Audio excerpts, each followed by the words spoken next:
Well, good morning. Good morning, Adam. Hi, Bex. How you doing? Good to see you. Give us a hug. Oh, it's Not seen you for a bit. so nice. Lovely to see you. It's so nice to be back in the potting shed. I feel like I haven't been here for such a long time. I was off on a little holiday. I was at QVC yesterday. It's always fun to be here. Thank you for coming and joining us as well.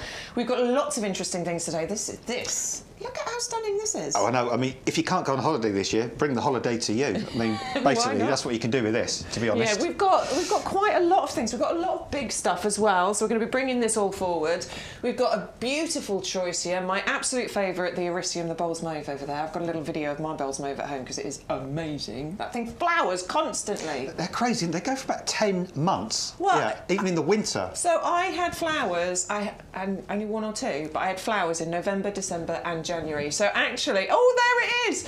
Actually, mine has flowered every month of the year. Admittedly, only one or two over those colder months. But look at how beautiful that is. Look at that colour as well. It's so reliable. Yeah, I mean, that is such a gorgeous, gorgeous purple as well, isn't it? Such a that is a happy colour, isn't it? A happy colour. That's what that is at the end of the day. It's really, really pretty. Right, let's crack into it, shall we? Apparently my mic's not in the right place. I'll sort it out for you in a minute. Right, let's talk to you about some of the interesting things. First of all, free gift. Free gift with every single purchase that you make. This is not one per customer, this is one per order. And this is a bag of our gorgeous, glamorous gladioli worth £4.99. So we have sold this to you previously, but it's absolutely free if you place an order with us today. I'll talk you through how to do that. You have to put an offer code in. When you place your order, there's a little box on the side of the screen that says, do you have an offer code? You do have one. This week the code is YGTV1624. If you enter that code, what it will do is it will enter the free gift into your shopping basket for you. It will also unlock all of the deals. We've got free postage over £40. We've got buy one, get one free. We've got buy one, get two free. We've got double up deals and we've got savings. All of those are unlocked by entering that code YGTV1624. But let's talk about those glamorous gladioli just for a second, because these are beautiful, aren't they? The colour range, wow, come on. I mean, gladioli seem to be in the biggest range of colours of any plant I can think of. I mean, there's even green coloured ones as well. But yeah, these are going to be stunning. And the good thing about gladiolis is we think about bulbs, and we probably currently think about daffodils, tulips, crocuses, all that kind of thing.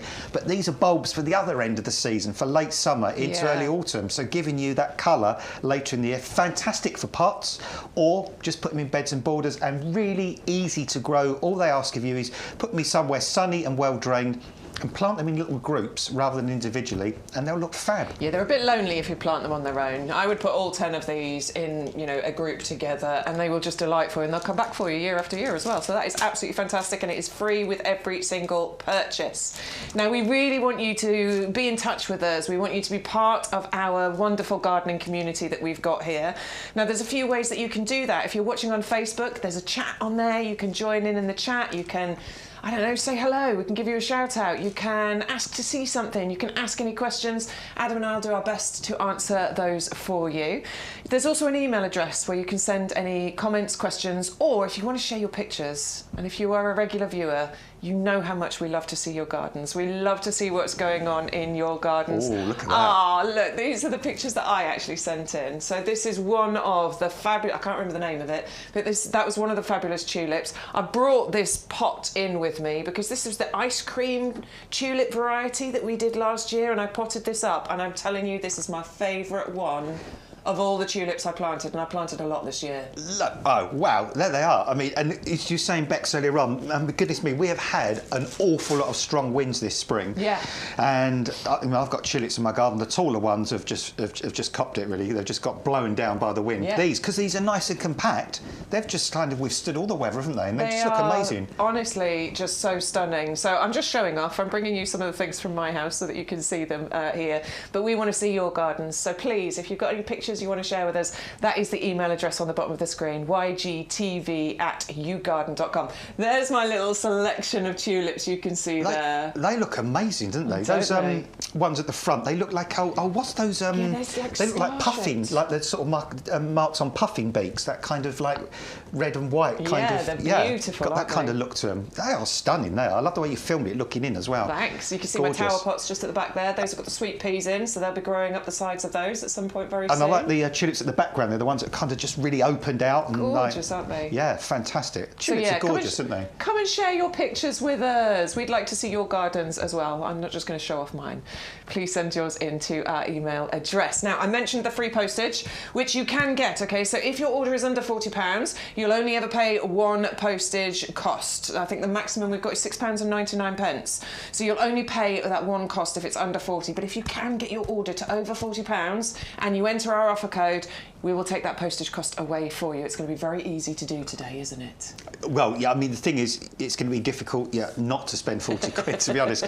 Yeah, and it's getting to that time of year, Bex, as well. There's just so much choice now, isn't there? There's so many different things, so much coming into flower, into leaf. All of a sudden, we're just spoilt for choice. We really are. And there's one final thing to talk to you about, which is to join our club, basically. We have a club. It's not exclusive. You can join it. It costs just £5 to join the club. What that gives you is membership for a year. It will auto-renew, but you can cancel that at any time. But what it gives you is 10% off pretty much everything that you order, pots, compost, plants. You also get £20 worth of YouGarden vouchers to spend throughout the year as well. Costs just £5 for the year. I promise you that will pay for itself time and time again. So do consider joining our club. We'll give you some more details of that during the show. But let's crack on, shall we? We're here till 1 o'clock. We're already, 7 minutes in. Let's talk about the gorgeous Bougainvillea. Yeah, I mean, Bougainvillea, an absolutely gorgeous climber. This climber will just give so much colour for such a long period of time. It's bright as well, isn't it? Real vibrant purple you've got here, sort of magenta purple. Well, it's bright, it's cheery, and I tell you what it reminds me of. You know, if you're lucky enough to go on holiday, when you go on holiday, the plane lands, the door opens, you get that woof of hot air. You go down the steps, you go through the airport, you collect your bags, you're feeling a bit tired, and then the doors open again to where the coach is, but the first thing you see is that bank behind, don't you? And it's all oleanders and bougainvilleas, and immediately it's like, yes, I'm on holiday. Suddenly you know you're not in Gatwick or Heathrow or Southampton or Birmingham. You know you've landed in that hot kind of sunny holiday location. So if you want to bring that hot sunny holiday location feeling into your home, into your garden, this is the plant to go for. You can grow this in a pot. It can't stay outside during the winter. It's not. This isn't winter hardy in the UK, but I've actually kept a bougainvillea for 5 years now, and I keep mine in my greenhouse over winter. And I don't really heat my greenhouse as such, but I just have one of these little thermometers that if it gets down to about 1 or 2 degrees, the heater just kicks in just to keep it above sort of frost level. Yep. And I've kept mine like for the last 5 years. And by the end of the winter, it might lose a few leaves and stuff. But as soon as the weather warms up, in fact, mine already is starting to send out shoots like this one on the end. I can already see little buds. Mine's a pink-coloured one. And I know it's going to look glorious again. And it flowers for month after month after month, right up until the autumn. So, if you want something really exciting, really glamorous, something that's brilliant for a tower pot, by the way, because these are climbers, Bougainvillea is definitely the way to go. They are just amazing. They're gorgeous, aren't they? And actually, so the flowers are the white parts in the centre, aren't they? But the purple bit, which we think is the flower, is actually the bracts. The bracts, yeah. I mean, they're literally modified leaves. If you look at those purple bracts, you'll see they're exactly the same shape and demarcation as the leaves. Yes. But the only difference is they're purple, not green. And the true flower is just this little tiny white flower, sort of bang in the middle there. So, lots of plants. Hydrangeas do that, for example. They have those sort of bracts. There are lots of plants that do it. But overall, who cares if they're bracts or flowers? The overall look, to our eyes, is just gorgeous and pleasing. Yeah. It's beautiful. It does have a £5 saving. That saving is unlocked by entering that offer code. If you don't put the offer code in, unfortunately, you will be paying a higher price. We don't want that for you. We want the best value for money. We want the best value, and we want the best value for you as well. Now, I'm jumping ahead, but Stu, is it all right if we quickly give the details of the tower pot, as Adam mentioned it. If you want something for your Bougainvillea to climb up, and because this needs a bit of extra winter protection, this is probably a really good option, isn't it? Yeah, and the good thing about that, Bex, as well, if you put your Bougainvillea into your towel pot as well, you can keep that towel pot in the sunniest, warmest part of the garden as well, which your Bougainvillea will really enjoy. And there's 3, when you're getting it home, there's 3 canes on this, and some of them have got at least 1 or 2 stems on each cane. So if you're going to put it in the tower pot, what I would do first is fill the pot up with our compost, plant the Bougainvillea in the middle, drop the first section over, then take it off the canes, tie it in 3 separate areas onto the first section, and then you could probably put the second section on, because if you think about it, I mean, already look, that is pretty much going to get to the top part of the tower pot already. So within a few weeks, once that gets growing, wow, you're going to have a fantastic result with that. So yeah, and that's a good thing, because this comes in sections. You don't have to put it on in one big bit. So do it section at a time.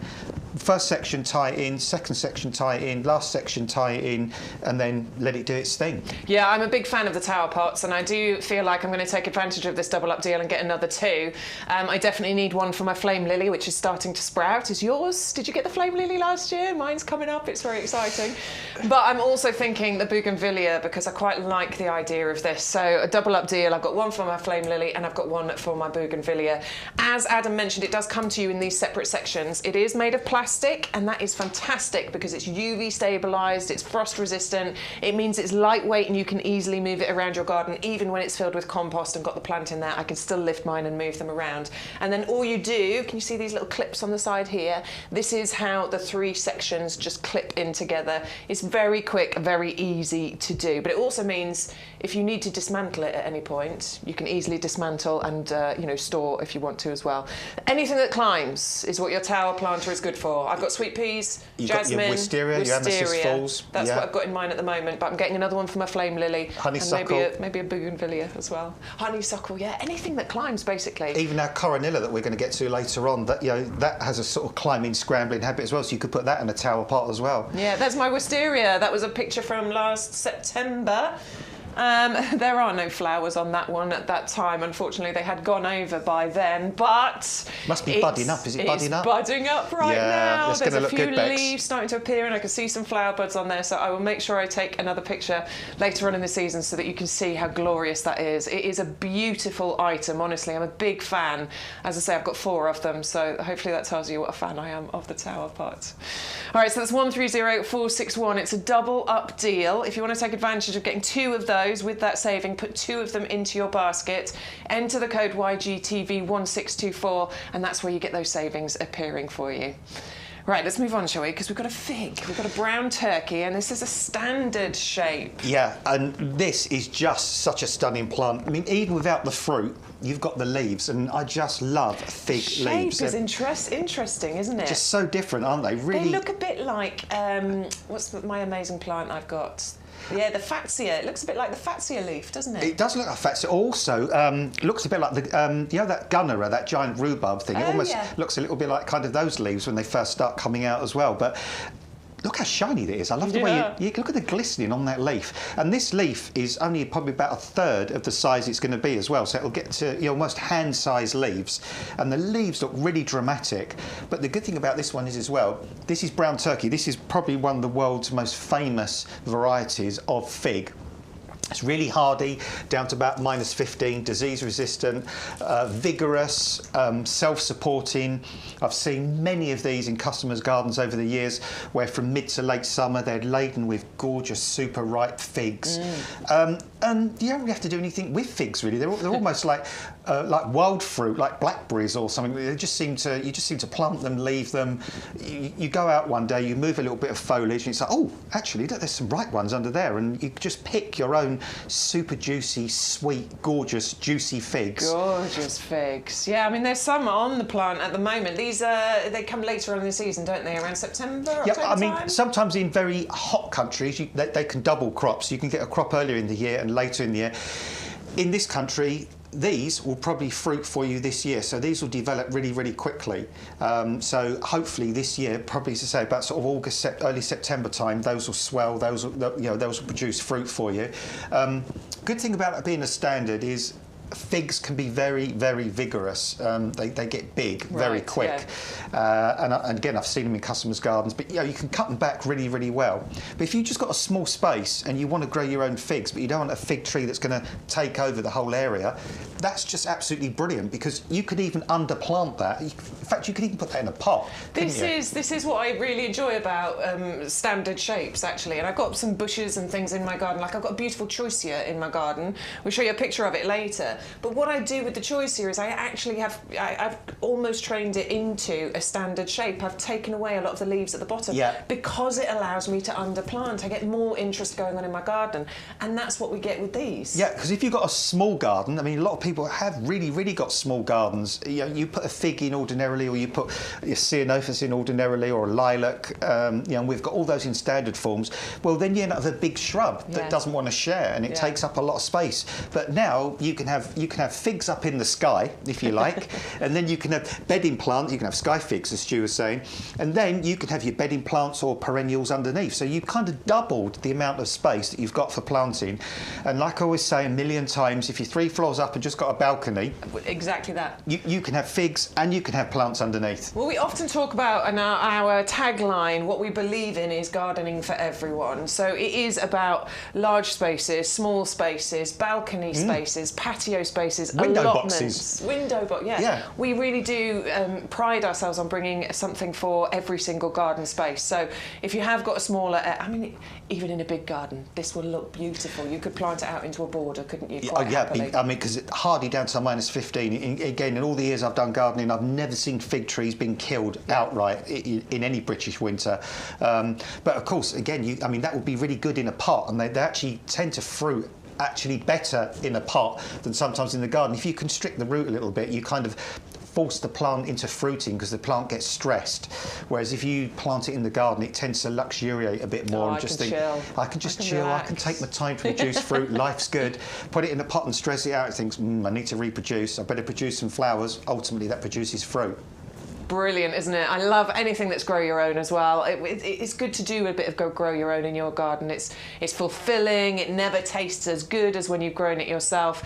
Particularly if you've got kids in your family anywhere, it's a really good journey to take them on. So the item number is 340057. You go to our website in order to place an order, by the way. So it's YouGarden.com. There's a little show page. You'll see it's right at the top of the website. So if you click into there, you can actually scroll down then, that says look, well, that was me and Sean, there's you and me. And then you can scroll down and you can see our entire show selection. This is what we've selected for the show for you today, but you can shop the entire website. We've got thousands of products on there and you can go and shop the entire website. But yeah, it's yougarden.com where you go to place your order. Enter the code YGTV1624 because you are getting a £10 saving on the fig brown turkey. And do remember that code is also going to enter the free gift into your basket. Absolutely free with purchase. So as long as you put that code in, it's on the screen there, can you see it, just in the bottom? As long as you put the code in... Oh, Jacob's Ladder, sorry, he's telling me off. Jacob's Ladder. We haven't got Jacob's Ladder. We've got it sorted, but we don't need Stu. We're fine. We don't need Stu, we're all right. We don't need Stu, all right. Free with purchase. Just remember, that gets entered into your basket when you enter the code.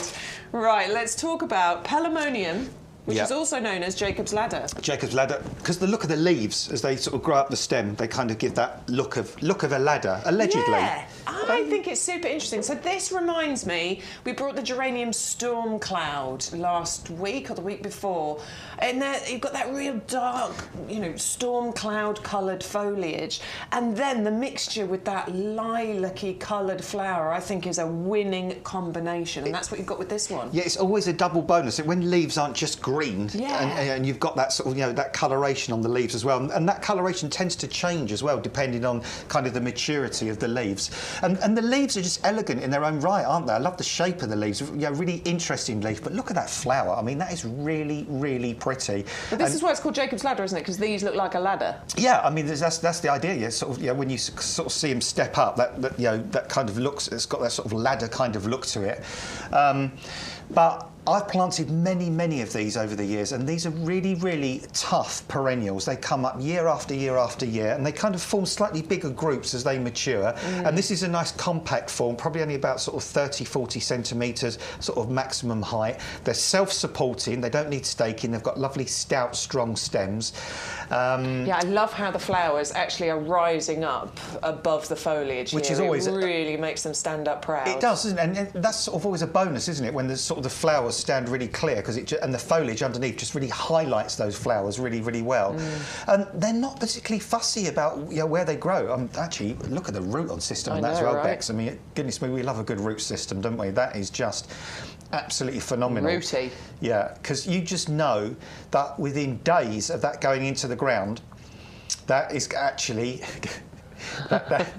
We're getting there, we're getting there. Yay! There we go, look at that. We were just teasing you then, weren't we? We were teasing. So what we're going to do with this, because it is really rooty, what I tend to do is I give them a good squeeze. I find that you squeeze and tease, don't you? I squeeze and tease. Squeeze and tease. So I give a good squeeze all the way around first, and that helps to sort of loosen those roots up a little bit, and then we can start. Look, it's already started here. There's bits coming off the edge. So then we're just teasing those roots out. It really helps them then, doesn't it? It does, because what that root system has done in the pot, it's just gone round and round and round itself because it hit the side of the pot. And when you put it in the ground, it'll initially keep going round and round itself. You don't want that. You want the roots to go sideways, penetrate the earth around them, and then very quickly that plant has made contact with the surrounding soil, so it can absorb the moisture, it can absorb the nutrients and grow away. But I've seen these over the years grow in sunny positions, semi-shade, sort of shady positions.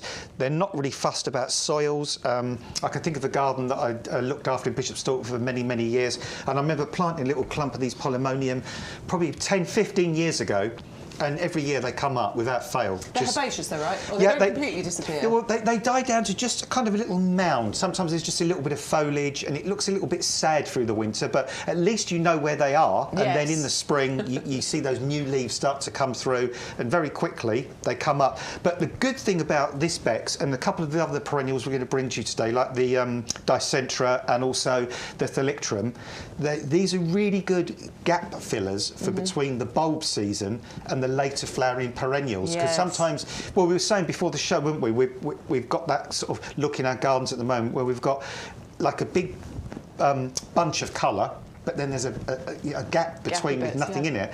And waiting for all that summer stuff to come up. Exactly, and these are good perennials because they'll fill that gap. So, you know, our summers are short enough already, so we don't want to be waiting longer than we need to. So to have perennials like the Thalictrum or the Polemonium giving you colour right now for another 3 or 4 weeks, they're just brilliant. And they don't get too tall either, do they? No. So these would be great for underplanting, particularly because they don't need full sun. So, for example, in my garden where I've got loads of the bushes, like the Choicea and the viburnum, which I've fashioned into that lollipop standard shape, obviously they don't get full sun, but I could underplant with this. Absolutely brilliant for that kind of position. And also, again, if you've got a small space or a small garden, I mean, you could even grow these in a window box if you wanted to, because you know they're small enough to be able to live in a window box, and they're bone hardy as well. They'll get through a really cold winter.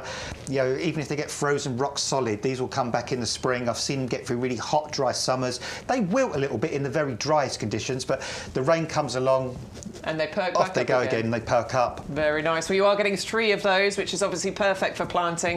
We love odd numbers when we're planting out. So 3 of the Polemonium for £16.97. That's a big saving on there, actually. We've got £13 saving on that one. That, to my maths, works out as £4.33 each. That's not bad, is it? That's pretty good. We were saying yesterday, some garden centres would plonk those into a 2-litre pot. 5.66. I need Sean for the maths. I don't do maths. That's still good value, because still good value. I was saying, some garden centres would put those into a pot, 2-litre pot, and they would, put them at $5.99, which is even dearer than what else work out, up to sort of $6-7.99 each. Absolutely, so, and you get that 10% discount as well if you're part of our club. So do think about joining that, because you'll get an extra 10% off there as well. Adore the Bressingham purple there, but we're going to move on to another kind of grow your own scenario here, which is the honeyberry. I've got a couple of these in my garden. I planted them as little babies though, so mine haven't fruited yet. Maybe this year will be the year. I don't think you're going to have to wait too long with this one, because this isn't a baby. This is a 1.7 litre pot. Look at the size of it. It almost doesn't fit on our table. And that's the sample we've been using over the last couple of 2 or 3 weeks, and it's grown. Yeah. Well, the top part is doubled in size since we've brought it into the studio. I've got one of these also in my front garden, Bex, that we planted last year. This year it's flowering. It's got those lovely, because this is a honeysuckle. It's a type of honeysuckle. It's got those lovely little honeysuckle flowers. And like you, I'm looking forward this year to trying my first honeyberry fruits. You can see the little shoots coming Just there. coming through the side by there. The leaves. Look at that. Oh, it's exciting, It's honestly. good, isn't it? They're lovely kind of elongated berries that have got a quite unique taste to them. Yeah, well, Sean's Sean's had these fruit in his garden and he's tried them and he said they're absolutely divine. He said that they've got like a blueberry kind of taste. They've got a really nice sweeter, texture. right? Yeah, really sweet, full of antioxidants, full of minerals, vitamin C. Just really, really good fruits. And I'm just thinking, wouldn't it be great if you had sort of a later fruiting variety of strawberry and you sort of made a fruit salad with the red of the strawberries, the purple of these honeyberries. I might be able to do that this year because I've got the Everbearer strawberries, so they just keep going all the way through the summer. Oh, well, yeah, you could do that. Imagine a pavlova with these. That would be really different, wouldn't it? Rather than raspberries or strawberries. And the good thing, you can actually serve it up to people, and when they've enjoyed it, you say, well, you've just eaten some honeysuckle, and they'll be like, what are you talking about? What? It's like, but this is Lanissa. This is the Lanissa family. So it's the same family as those honeysuckles that are climbing up your pergola or all that through your climbing rows in your garden. The lovely fragrance, except this is a shrubby form of it that produces these incredible edible fruit. And this is a tough, robust plant. This will get through most winters. Not fussy about soil, not particularly fussy about where it grows. Sunny is good, but the only position it wouldn't like is deep shade or very, very wet soil. But other than that, if you want to grow a fruit that's easy, simple, has lovely scented flowers in the spring, gorgeous foliage, and then those amazing fruit, try this. It's brilliant. Yeah, it is a double up deal for you as well. Now, they are self-fertile, aren't they? But we are suggesting they would probably be better in pairs because you get that cross-pollination. Definitely, yeah. But, I mean, it's sort of belts and braces, isn't it, kind of having the two of them. But as you say, they're self-fertile anyway. I've planted two because I just think, you're going to get more crops. And actually, our double up deal means that the second one you're only paying £5 for because it's £14.98 to get two of those. Now, with double up deals, you do need to put two in your basket, okay? So you go to the website, you're going to type in the item code at the top there, that brings it up for you. Click into the item and add two into your basket. Then what you need to do, if Stu hasn't already done it, he's already entered our code. We're going to clear it so we can actually show you the journey so you can see exactly how to do it. So we've got two, we've got two in our basket, and then down the side there, do you have an offer code? YGTV1624. Apply the code and look what happens. The price comes down, they're £7.49 each, £14.98 for the two, and of course that free gift has been entered into the basket for you. We're paying £5 less. And we're getting some free bulbs as well. And this is the beauty of shopping with us at YGTV. Honestly, we are trying to bring you the best value when it comes to gardening, as well as all of this amazing selection that we've got. So with a double up deal, enter two into your basket.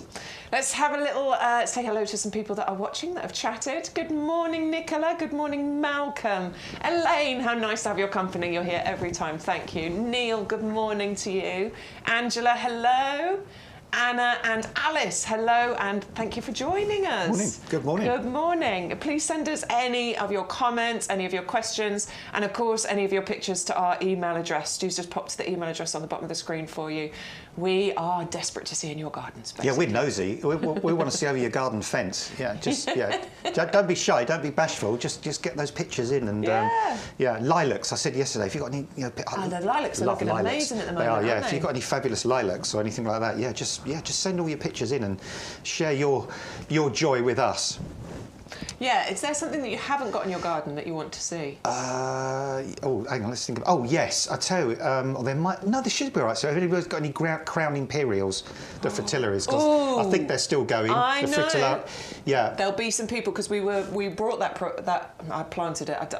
It doesn't do well in clay soil, but I planted it anyway. I don't think it's going to work, but I know that there are lots of our viewers that bought that, so I'm sure there'll be some pictures. Yeah, because I've wanted to. Oh, and also, I can't remember who it was. Somebody a few weeks ago sent some pictures in of their Peruvian lilies. Yeah. And it'd be great if we had an updated picture, because I'm pretty sure from when we saw them the other week, they might be showing colour by now. So Absolutely. Sorry, I can't remember your name, but if you're watching... I think there was a few of them. So that would be good to see those Becks, I think. Lovely, yeah, let's have those in. Right, thank you so much for joining us. We are going to carry on with our little grow your own section, and this one is fan-flippin-tastic. We brought this to you on our previous shopping channel when we were on that channel last year, and I know that this one was an absolute storming success. Everybody went mad for it, didn't they? What is this one? This one's the pink blueberry. It's a Are you sure? pinkberry. Is that right? Yeah. It's like, isn't it? It's a bit weird, isn't it, really? Yeah. It's a blueberry pink lemonade. It's a pink berry, but it's a blueberry, and it's just so interesting. It's like when you have bluebells that are white, isn't it? And you're trying to say, a white bell. You say, I've got white bluebells. People say, you sure? You sure? You're not a bit confused? Doesn't make any sense. But yeah, I mean, this is a new introduction. Oh, and I'm racing ahead again. So let's actually ramp that fruit salad up even more. Oh my word! So now we've got purple honeyberries. Yeah. We've got pink blueberries and we've got red strawberries in that fruit salad, or on that pavlova. On that pavlova, I'm definitely and kiwi, and then we could like. Oh yeah, we've got a kiwi coming up for you. Slices of green. Oh, that is going to be a psychedelic kind of fruit salad, isn't it? I mean, brilliant. Yeah. So yeah, this is just absolutely fantastic. This is so unusual, so different, and yet so easy and simple to grow. I mean, blueberries are just one of the easiest fruits, aren't they? They don't need much work, do they? They don't. I mean, basically, the only big requirement they need is to have acid soil. So in your garden, for instance, if you've already got rhodies and pieris and all those kind of things, and azaleas doing really well, you can plant these straight into your soil. If you haven't, just put them in a pot with our ericaceous compost in a sunny position, keep them sort of reasonably well watered, and all you need to do is 3 or 4 times a year during the growing season, feed them with a liquid feed. It could be blooming fast. Blooming fast is good, or you can use tomato feed or liquid seaweed feed. You don't need to worry about pruning these for at least sort of 2 or 3 years. They have gorgeous little white lantern-shaped bellflowers in the spring, which are lovely. Then, obviously, they get pollinated. Then you get these incredible, super delicious, sweet pink blueberries. And then in the autumn, blueberries give some of the most ridiculously vibrant autumn colours as well. Yes, the foliage, because it really does give a fiery display, doesn't it? Yeah. It goes through all different shades. Oranges, sort of pinky oranges, reds. Yeah, they're really phenomenal. And they're kind of like a heathland plant, so it must look amazing when you see them growing in the wild. You see these big heathland areas in autumn, because it just must be an absolute kaleidoscope of all these sort of fabulous autumn colours. So yeah, a really easy to grow plant, producing fruit for you to eat at home that's delicious, that's full of, again, like the honeyberry, full of vitamins, antioxidants, minerals, and fruit that you can grow to that point of picking it that you can't experience when you buy fruit from the supermarket. No, absolutely. And just hardy, doesn't need any winter protection. No. You can pretty much leave these to do their thing and just enjoy those fruits as and when they start fruiting and giving you that delicious flavour. I will place a bet that not many of them actually make it into your kitchen. You'll just be pottering around the garden. And a garden buffet, yes, I love a garden buffet. I love it when the strawberries are out and I'm pottering around the garden. I just Great for children as well, because if you've got children or grandchildren, and we all know sometimes children are a little bit reluctant to eat fruit these days, but if you've got these perfect little sort of pink fruit, they're more likely to eat those because they look attractive, don't they? And then of course later on we've got the appletini as well, haven't we? So kind of the little miniature apple as well. So loads of stuff going on. Very good. Well, it's 310028 item number. Go to yougarden.com to place your order, and it is a £7 saving on that one. So you're almost saving as much as you're spending here, because it is only £7.99. Obviously £7.19 if you are in our amazing discount club. £5 to join that club for the full year. You'll get 10% discount on there.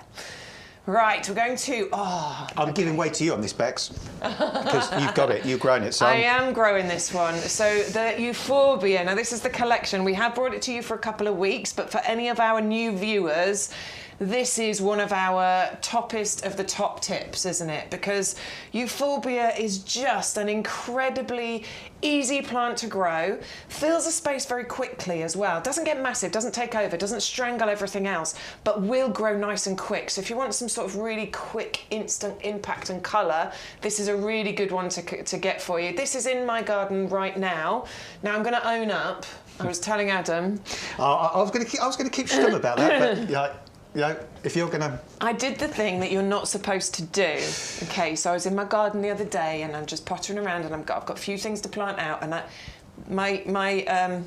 this one, that's the black pearl. Black mine Merlot. is Merlot. Yeah. Mine is Merlot. Sorry, mine is needed Merlot. moving slightly, only by about that much, because I was just trying to fit a few other things in, and it just needed shoving along a little bit.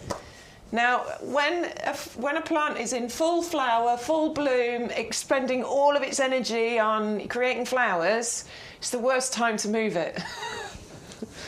Because it hasn't then got energy to, reroot itself. So I moved it, didn't I? It's not looking very happy at the moment. You crazy lady. I'm sure it'll be fine, because actually it's quite a hardy and tough plant. So I will share pictures. I will show you once it's recovered, but at the moment it's a bit blah. But that video that Stu just showed you there is what it looked like, and it is absolutely glorious. Beautiful, dark, Merlot coloured leaves, and then these lime green flowers. They're incredible. They're incredible. I hope you've got yours on a little plant drip, kind of, just a little tube coming down, like intravenous kind of into the stem, feeding it with plant feed, trying to revive it. I'm looking after it. I promise you, it'll be fine. It'll be fine. It's just looking a bit sad at the minute. But yeah, I mean, ordinarily, they're very resilient plants, unless you dig them up mid-spring. But they are incredibly drought tolerant. That's the great thing about these as well. They are. At work, I've seen these growing daft sort of places, because they do seed about. I've seen them growing between paving stones in little gaps. I've seen them growing out of cracks and crevices in walls. They're super drought tolerant. They're very wind tolerant. Great for seaside gardens, and they do really well in quite poor soils. So if you've got stony soils, gravelly soils, chalky soils. Acid, sorry, not acid, what have I got? Clay soil. Clay soils, yeah. I've seen them pretty much grow everywhere. The only thing they will hate is deep shade and really heavy wet soils, but other than that, they grow pretty much everywhere. Brilliant for pots, as you can see there with the Miner's Merlot in that pot there. And the good thing, we adore Bex, and this came about almost by accident, didn't it, really, this collection, because we had these two separately, didn't we, at one point? Yeah, and I think they are still available separately. You can get 3 of the Miner's Merlot on their own and 2 of the Black Pearl on their own, but they work so beautifully together, and that's why we're bringing you this collection where you can get 1 of each. You can get that Miner's Merlot with that beautiful dark burgundy coloured foliage, and you can get the Black Pearl, which has the gorgeous kind of lime greeny colours on there as well. I think if you planted those, next to each other, you'll be so pleased. Honestly, if you take our tip here, you'll be so pleased you planted these, because they're easy to grow. They grow quite quickly, filling those gaps. They're drought tolerant, and there's very little maintenance. All you need to do is trim the flower heads off once they fade. Yeah, just trim the flower head and when you do trim the flower heads off, just wear some gloves, because they have like this white sap that comes out. So just avoid getting that on your skin. So yeah, that can be an irritant. So just wear a pair of gloves. In fact, a really good tip for that as well is if you deadhead them, have a little bowl of water with you, because if you immediately stick the cut end into the water, it kind of seals the cut. Oh, really? And they tend to stop dripping. Oh, very good. But yeah, just keep a little pair of gloves on. But honestly, that tiny bit of precaution is so worth it for the reward you get from these plants. Where I live, well, hopefully he's not watching, but my neighbour a few doors down, too late now, I've committed myself to this one, it's just temporarily turned his garden into like this sort of gravel area, and there's just gravel. Yeah. And underneath it's that Norfolk very sandy, well-drained soil. And it's quite a sunny position as well, and I'm just itching to plant some of these in there. Yeah, because they would adore that kind of area. So if you've got a big sort of gravelly area or something like that, you're thinking, oh, that's a bit bleak, that's a bit boring, that's a bit sad, but I don't want anything too fussy or problematical to put in there. Just put some little groups of these in. I mean, you could put 3 in one area, 3 in another, or 1 and 1, whatever you want to purchase, and instantly you're going to transform that barren area with something that's going to come up year after year. It's going to look dramatic, it's going to be evergreen, you've got the contrast of colour, and even within each individual plant you've got the contrast between the flower and the foliage, and this one here has even got contrasts within its own flower. You've got the black and the green, so euphorbias are incredible because you can actually get euphorbias with red foliage, orange foliage, pink foliage, yellow coloured foliage. I mean, they seem to have almost as many foliage colours as there are flower colours out there. So they really are stunning, stunning plants. Yeah, toppest of the top tips today, 561248 to get both of those. They are a marriage made in heaven. They will live so happily together, and that's why we've brought you the collection. If you do just want one or the other, just go onto our show page. You can find the details there. Oh, we're going to bring them up for you. The Black Pearl is coming up first. So that's 561235. There is a double up deal available for you there. £9.99 for one, or two for £11.99. Is that just £2 more for a second plant? Just £2. That's absolutely brilliant. Or you can go for the Miner's Merlot, and we have 3 of those in 9cm pots. £15 saving there, so it's basically a half price deal. So it's up to you. Go for one, go for the other, or go for the collection. Right, we've got the Thalictrum, the little pinky. Now, this is another one, actually, that's a bit of a seasonal transition, isn't it? Yeah, I mean, great for now because, as you say, yeah, I know a lot of you, like if you like my garden, the tulips are still looking good, but they're going to go over quite soon. Some people have lost a lot of them with the wind. Because of the wind and the rain. Yeah. We had a massive hailstorm yesterday evening as well, and that kind of finished them off. I've got Thalictrum in my garden. I've got one called Thalictrum delavei that gets to about 3 or 4 foot tall. This one doesn't. This is a nice compact kind of plant. It's got that sort of fern-like foliage as well. If you've grown that maidenhair fern indoors as a house plant, you'll see the similarity between the leaves, and then you have these wonderful flowers. And again, Thalictrum are just ridiculously daft, tough perennials. They come up year after year after year. They grow pretty much anywhere. They're not particularly fussed about soil. They don't need staking, and all you've got to do is plant them, leave them, and enjoy them. You can deadhead them when they're finished flowering, and even when they're finished flowering, the foliage still looks amazing. And it's even just some of the little details, Bex, on these. As, for instance, I mean, look at the colour of the stems. You've got that really lovely lime green sort of foliage, then you've got that sort of deep kind of brown stem on there as well. So even little things like that, it just all adds to the character of this plant. And I tell you what, when we take these out the pots... Oh, I bet they're rooty. Oh, it's insane. I'm just thinking, I'm sure I've got some Thalictrum coming up in my garden, because I'm just looking at that foliage and thinking that's what I think is coming up in my garden as well, actually. Look at that. Look at the size of some of those roots. Just amazing root system on those as well. Wow. So, that is so important because, when you see a plant with a root system like that, it's almost more important what's going on under the soil than above. Totally. Because when you get this home and plant it, it's actually going to sort of establish really, really quickly. Well, we often talk about it. I was watching you and Sean yesterday. Wasn't it? Was it Elaine who messaged in saying she got in trouble for taking plants out of the pots in the garden centre? And I just think, do you know what? Don't shop at that garden centre again, because anybody that sells plants should be more than happy for you to inspect the roots. They should be happy for you to inspect the roots. You should be inspecting those roots to see the health of that plant. Yeah, I mean, basically, I would say that if you're intending on buying that plant, you want to buy that plant, why not? I mean, if you take it out of the pot just gently, or I'll tell you another thing, if you feel a bit awkward about taking it out of the pot, you can always sometimes just look underneath, and sometimes you can see kind of little roots. This one where we're taking them out, probably not doing that now, but sometimes you can actually see roots coming out the bases of pots, and that's always a good sign as well, because that shows you that plant's really well established. Well, we're always happy to do that here, and we never check them before the show, do we? Because we're very confident of our quality of the plants that we bring you. We've got nothing to hide, and we do that. I mean, this is live, and sometimes, we just pick a plant up and we haven't pulled it out, and we might pull it out one day and there's no root on it, and we'll have to say, well, Sorry, that didn't work that time. But we've never done it though. 99.9% of the time, whenever we just decide to pull a plant out of the pot, it's always got that great root system, because Oh, I tell you what, it's so annoying sometimes. And I've had plants delivered from commercial companies, and most of the time they're absolutely brilliant. But on occasions, I've ordered like a 2 litre or 3 litre something or another, and they've said, yeah, that'll be £6, £7, £8.99. And we're planting up for the customer. You do that thing where you turn the pot upside down, you tap it, you pull the root off, and then all the compost falls off, apart from something this size in a 2 litre pot. And you know, all they did was basically on the way there, just pretty much repot them into that pot. It's not established into that size pot, so that's not good. All our plants are super, super established, so you know you've got quality.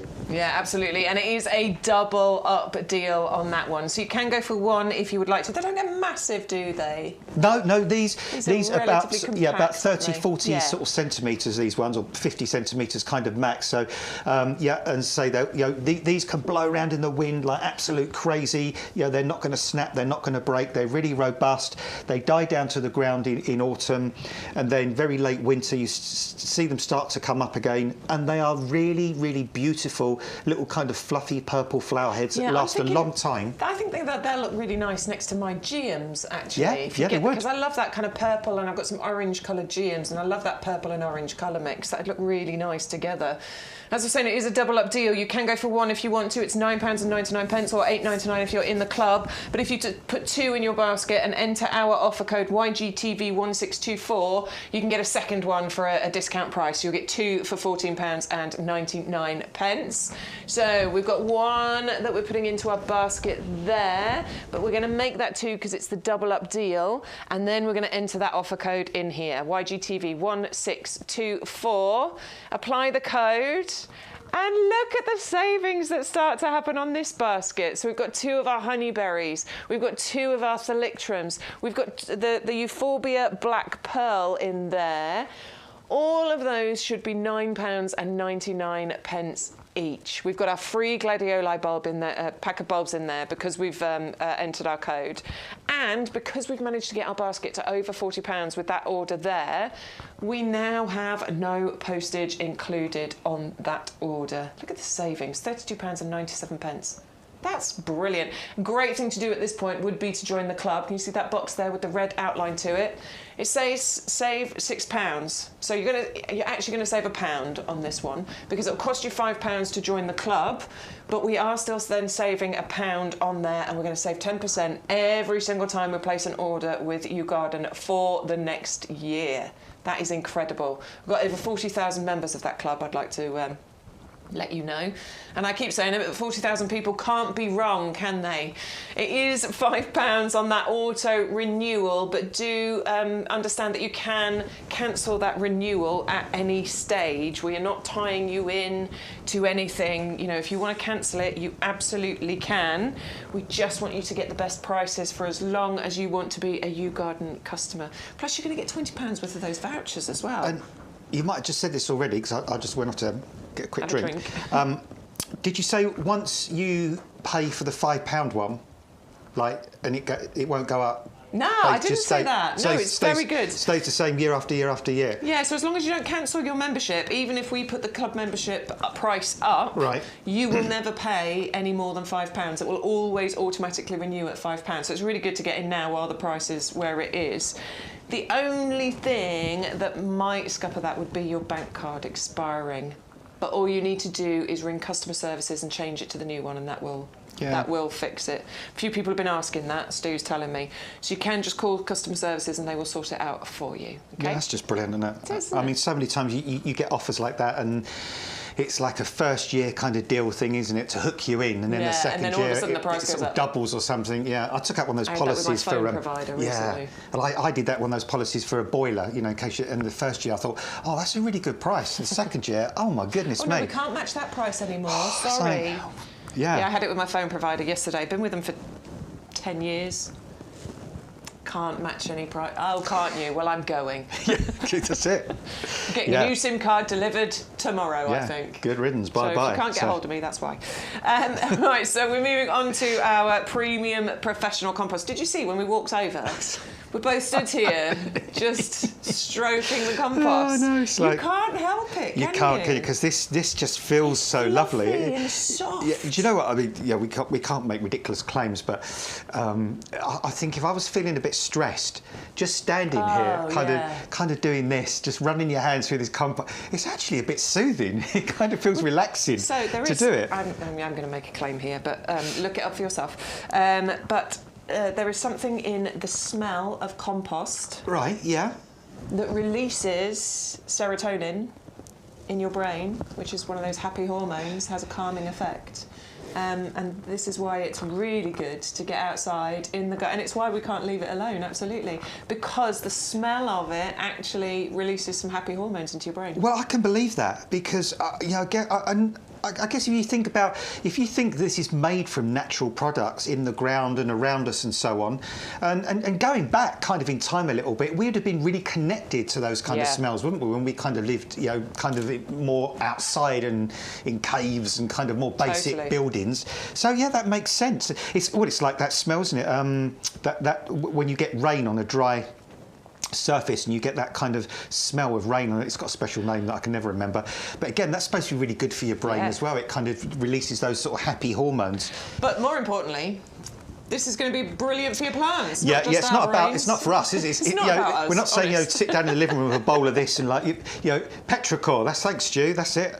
That's the smell of fresh rain. But yeah, we're not saying sit in the living room and just run your hands through this. Although you can if you want. But it's your plants that are really, really going to love this, because Bex has used this, I've used this, Sean's used this, Stu uses this. Can I just point out the tulip pot that I brought in from home earlier on today? Can you see down there in that green pot where I've planted the tulips? Oh, I just showed off my little baby bonsai as well. Can you see? That is our premium professional compost. This is the compost that I use. I've just placed an order actually earlier on in the week. I'm just waiting for that delivery. I think it's coming today. I've got 6 bags being delivered to my house. This is the compost I choose to use. This is the compost that we choose to use here at the nursery. If there were a better compost, I can promise you that our head gardener, Peter McDermott, would insist that we were using it, but he doesn't. He insists we use this because it's the best. Well, I use this. I'm growing my own bedding plants this year. I've been sort of sharing. I've been growing things like statice and cleome and busy lizzies. The little blue flowered one that will come to me in a minute. Can't remember it. The minute begins with A. That's getting old. Getting older thing, isn't it? Little fluffy kind of blue flower heads on it. Anyway, ageratum. That's it. Ageratum, and I only potted them on into kind of those little tiny 9cm pots about a couple of weeks ago, and I looked at my status this morning, and already I can see roots coming out the bottom of the pot. So I turned one upside down, emptied it out, and in this compost, the roots are already all the way round and through that compost, which is fantastic. And great. Yeah, we'll talk about Graham in the background. Yeah, Graham, if you're watching, we need an update on your greenhouse, please. Graham, greenhouse updates.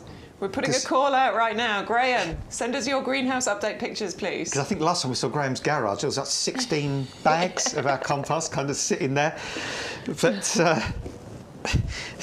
just remarkable. But the results, because of the content of this, first of all, to emphasise, this is a massively peat-reduced compost as well, which is really important, because that's the way we're all moving towards these days.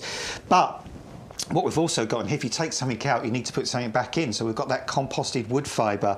That adds bulk to this. That lets the air penetrate down to the roots. That lets the water penetrate through the compost as well. But most importantly, when you're starting off with just those little tiny seeds, and then they're growing to seedlings, they can get their roots down into that compost. They can start to establish very, very quickly. And and that is so, so important, because I bought some of those soil-based composts in the past, and when I've watered them, like in the actual seed tray, it's almost like produced like a house brick. It's just gone really rock hard, I know what you mean. The little seedlings can't penetrate through, and they can't get the air down to the roots, and they don't thrive really. Anything you put in this, well, Bex, anyway, I've repotted my house plants in this, and they love it. They all thrive in it. When I plant things in the garden, I incorporate stuff around the roots, because I've got really sandy soil, so I put this around to keep the moisture in. You've got that slow release release fertiliser. Yeah, I just picked a handful of the compost here and I just thought I'd hold it because what we've got here, you can see these little green balls within the compost there. That is the slow release fertiliser, and that is a really valuable thing for our plants. I mean, I'm going out and I'm doing my water-based feed right now. I'm using my blooming fast. In fact, I did it yesterday morning. Went round and fed everything. But for plants to be able to get hold of their feed as and when they need it, not just when you choose to give it to them, that's really important. It is, yeah, and that's up to 6 months, you said, isn't it? Yeah, kind it of lasts feed for a on good that as 6 well. months. You've got that sort of pH balance as well, so it's not too acid, not too alkaline. So loads more plants will grow, and it's got that wetting agent. Yeah, it's packed and it's backed by science. It's not just, oh, let's stick a bit this in, stick a bit that in. It's all backed by science. Perfect recipe. You will get amazing quality every single time you buy this. It's very much the same every single time. If you buy it now and then not again for another year, you will still be guaranteed of getting that same amazing quality. Comes to you in 2 50-litre bags. A 50-litre bag is easier to carry around your garden than a 100-litre bag, so that's why we separate it for you. They are clear, they're plain, unmarked bags, and that is because, as Stu often says to me, the value is in the bag, not on the bag, and it is a commercial product. You can only buy it from us here at YouGarden. 100125. Please give it a go. Thousands and thousands of people over the years have reviewed this and given it a 5-star and said things like, it's my gold standard compost, I'll never use anything else. People have sent us pictures because they've done their own tests. They've done it in our compost and a different compost and shown us the results. And with things like daffodil bulbs, the daffodil one's insane. Really shouldn't make a difference, but it does. So please give this one a go. 100125 is the item number. You will get £2.50 thereabouts off this order if you are part of our club. And it's a great way, by the way, if you want multiples of your free gift, your gladioli, because there is no postage attached to the compost. So if you place one order for your compost, enter the code YGTV1624, we'll put a free gift into your basket.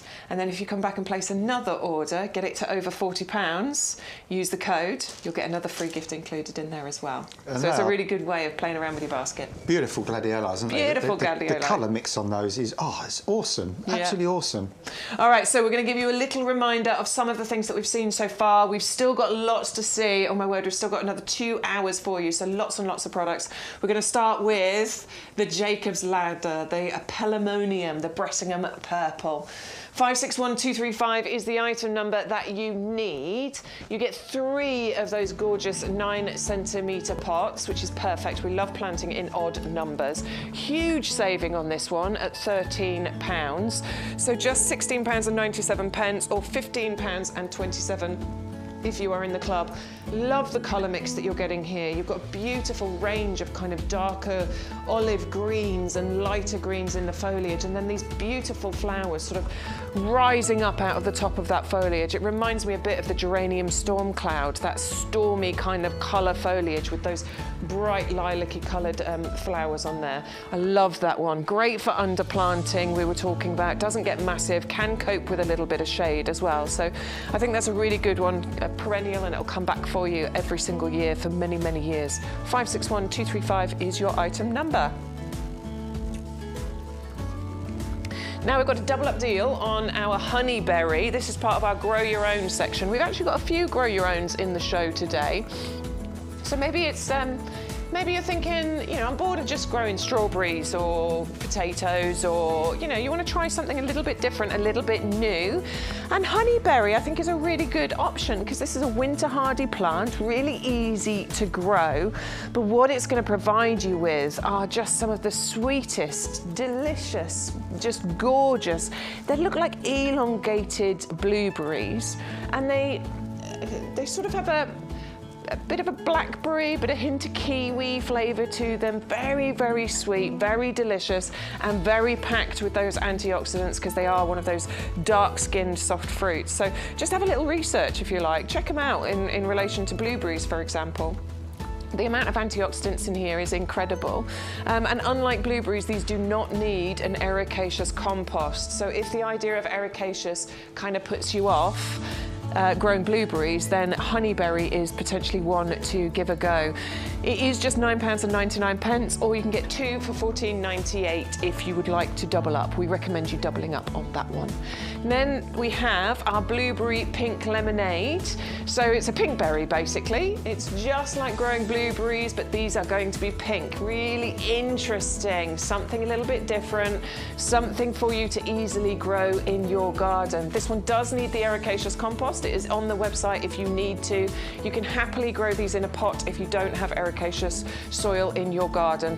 And that is fantastic, already decently established as well in a 2-litre pot, and almost saving as much as you're spending. £7 saving, just £7.99, or 10% off that if you are a club member. 310028 is your item number. Now, one of our top tips, and has been for a couple of weeks now, is the Euphorbia collection. This is another perennial, this is another evergreen, but what you're getting here is 2 varieties. That one is the black pearl, lovely bright green foliage with those sort of black spot centres where you've got the flowers on there. But the marriage made in heaven is where it comes in with the miner's merlot, because that has the beautiful dark foliage and these lovely lime green flowers. So it's kind of like a mirror image. There it is, that's mine in my garden. So on the miner's merlot, dark foliage, green flowers. On the black pearl, green foliage, black flowers. It's just a marriage made in heaven. You will not regret going for that combination. Easy to look after, drought tolerant when established, low maintenance, and quite fast growing as well. Will fill those gaps in your borders really, really quickly.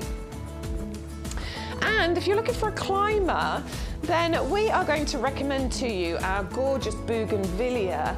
Now this has got the holiday feels. If you want to have a holiday in your garden, you can get it with the Bougainvillea. Sean went out onto the nursery and had a little look at these, so let's have a little chat with Sean about it. Well, I'm just out on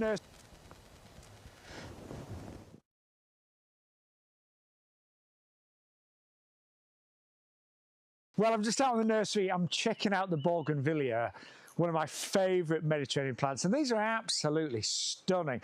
Now the purple, I know you look at these and think, oh, that's a flower, but they're actually called bracts. That's the flower in the centre, but it's the bracts that make them so spectacular. And they are great in the summertime, great on a patio, outside in your gardens. Do need a bit of protection in the winter. By the way, any noise in the background, it is a working nursery. We are very busy right now. But yeah, they are absolutely stunning. And what I love to see is the uniformity of these. Even though there's at least probably a couple of hundred, every single one, I think you'll agree, is in perfect condition. So yes, might be ordering a couple of these myself. Yeah, it's gorgeous, isn't it? I mean, a purple pillar, and if you plant it into our tower pot as well, which we are recommending because it does need a bit of protection, doesn't it? You will truly get a pillar of purple, won't you? Yeah, definitely, because the good thing about that as well, Bex, is you can take that to the sunniest, warmest part of the garden as well, and you'll get that 360 degree of colour of this. Because if you just grew that Bougainvillea on a flat surface, you've only got one surface and you can't see behind. Colour all the way round. All the way round, yeah. Wow. I just stood here watching that little video with Sean and I just said, I can't fit anything else in my garden. I'm sure I can. You can always find space, can't you? You could always move something. Absolutely. Not when it's in full flower, though. That's been cruel. So we are going to move on to a head turner, a showstopper, something that I would like to have in my garden, and that is the callistemon. This is a real thriller, a showstopper, a centrepiece. Yeah, it's like a firework's gone off, isn't it, really? Beautiful. Yeah, I mean, goodness me. Look at that. That's just glamour, isn't it? I mean, so glamorous, so elegant, and so unusual as well, because it's almost like a flowering stem, because normally you think the flower starts after the leaves end. But you know, this has got flowers and leaves. Yeah, and look how many buds. Yeah, look down here. This one's going to come out. All of these that you can see around here. There's so many flowers waiting to look. Loads at the back here as well. There's stems all over the place with these buds on, just waiting to burst into this kind of display. It does keep going for a long time, doesn't it? Yeah, this is going to flower for weeks and weeks and weeks. And the things with callistemon as well, sometimes they throw out odd flowers at random times as well, like throughout the summer or a little later in the year. You've got the evergreen foliage on this as well, which is really, really good. This is reasonably hardy. I think we're saying down to sort of -4, -5. But if you're in a really, really cold area, you can grow this in a pot. I mean, the great thing about being a standard, it'll be fantastic in a pot. You can underplant as well if you want. But to think that when you open the box, this is what you're going to get. You know, this isn't an example of what it's going to be in 2 or 3 years' time. They all look like this. They're on the nursery floor right now. This is what they look like. This is it. Yeah, look, this is what, like, yeah, hundreds of them just sitting like yards away. Oh, look at that. I mean, just yards away, grown by absolutely amazingly skilled growers. I mean, look how uniform, how healthy, how perfect. I mean, how straight each of those stems are as well. I mean, look at that, almost like telegraph poles. I feel like I need one of these. I feel like I just want to go and sit in that greenhouse and sit in the middle of them all, to be honest. Yeah. And yeah, I mean, look at that. It's like Australia's come to, you know, Gedney Hill. It's just remarkable. Australia and Lincolnshire. Yeah, we're kind of and we've been doing that a few times here today. I mean, we just had the Bougainvillea kind of bringing the Mediterranean, that kind of feel to you. And now, you know, we can bring you the other side of the planet to you in your own garden, because, you know, that's where this plant originates from. But more and more and more, I'm seeing callistems grow in the UK, getting through British winters, you know, doing very, very well. I can think of a lady's garden that I used to look after in Buckhurst Hill years ago. Oh, it must be at least 15, 16, 17 years ago now. She took a little cutting off a callistemum, and it was in a little tiny pot. It's only about 5 or 6 inches tall. She planted it in the garden. Now it's sort of 6, 7, 8 foot tall and really wide and smothered in hundreds and hundreds of flowers like this. But of course, you might be thinking, yeah, that sounds great, Adam, but I haven't got that amount of space. Well, the good thing about the fact this is on a standard means all the growth is up in the air. It's up here. It's not down on the ground. So this is not taking any ground space right down at ground level, because all the greenery, the colour, the foliage, the spectacular flowers are at the top, and even in a small space, leaving you that space at the base of this to put more flowers in, more colour in. I love standards. Sorry, I'm here. Hello. I was just looking at the bottom, because it's not grafted, is it? They've actually fashioned this into the standard. Yeah. So what they'll do is they'll kind of do what is called like disbudding. So they'll get a plant with you know, a number of stems perhaps to start with, or they might actually sort of take a cutting off of one stem or one root, and then any buds that come up as they go off, they just sort of rub them off, chase it up till they get to the height that they want. Yes. And then once they get to the final height they want, then you basically kind of cut the top off, and then you get all this side growth come out. You just stop it. Will, just over time, obviously, will you get shoots coming from the bottom that you might want to just chop off? If you do, no, never chop, always just rub them off with your thumb. Right. So as soon as you see them come through, just rub them, scrape them off with your thumbnail. If you cut them off, then they'll reshoot, they'll try and regrow. Whereas if you just scrape them off with your thumb, you remove them right the way back to kind of the bark, and then they won't regrow because you've taken them right back. It's almost a bit like, you know, you get a hair where you don't want it. If you cut it, it'll regrow. If you get a pair of tweezers and pull it out, it's gone for good. Kill the root. Yes, yeah, exactly. But what will happen with this, Bex, is this stem will get thicker in time. So, you know, at the moment that's, you know, reasonably now that's bamboo cane size. Within a few 2 or 3 years, it will get to sort of broomstick kind of thickness. The top will get bigger and more luxuriant. But you can trim these as well. I've trimmed callistemums back. What I would do if you wanted to trim it is after it's finished flowering, if you don't want it to be kind of this more wild natural shape, you can just trim it back into a bit more of a lollipop shape. But for me, I quite like the natural kind of... Can it be a conservatory plant? Yeah, fantastic for conservatories. Not too warm though. So not a heated conservatory. Not a heated conservatory. If it's really sun-baked. Yeah, sun-baked is good, because sometimes if you have plants like this indoors in quite hot conservatories, you can get things like red spider and mealybug and them kind of pests that can develop indoors. Outside, never. You'll have none of those problems at all. But if you want to grow this but it's too cold, in the winter, it doesn't need to be kept warm. As long as it's just a couple of 2 or 3 degrees above freezing and got light, and keep it on the dry side, it'll be fine. Okay, I think I might be adding that one into my basket. I have just placed an order for compost, and I got some Diablo pots because I've got a few things I want to plant up, but I think that might just fall into my basket as well. I hope it's going to fall into yours. It's a stunner, it's elegant, it's sophisticated, and I think that because it's in that standard shape, that's what really gives it that kind of show-stopping quality. £29.99, so I appreciate it's on the higher side of some of the things that we bring you, but we've got a massive £10 saving on that one for you. I think it is incredible value for what you're getting and the amount of years that will... people will ask you questions about it. Sean just went and had a little wander on the nursery, so let's hear from Sean on the callistemon. I can honestly say... Look at that. I can honestly say that the callistemon that we've got right now at YouGarden, I think they're the finest I've ever seen. I mean, there must be... I mean, I'm not going to count them all, but there must be... What do you reckon? 1,000, maybe? But anyway, let me just pick one. Look at these. They're absolutely beautiful. And just to prove, let's go random. Okay, I'll close my eyes. I'm being silly now. What's that look like? Yay, there you go. Oh, I've just knocked one over as well, but they look, sorry, that won't do. But they are absolutely gorgeous. And what I love about them, they've been grown as a standard. So you often see in the UK the bush callistemon, but these have been grown as standards. The flowers are amazing. It's often called the bottlebrush plant. They're actually really soft. The pollinators love them. But they are relatively hard in the UK. We say down to about -4, -5. I think grow them in pots. I'll be honest, I would probably put that in a really nice pot straight away. We're just going to have a look at the roots. Wow, yeah, look at those.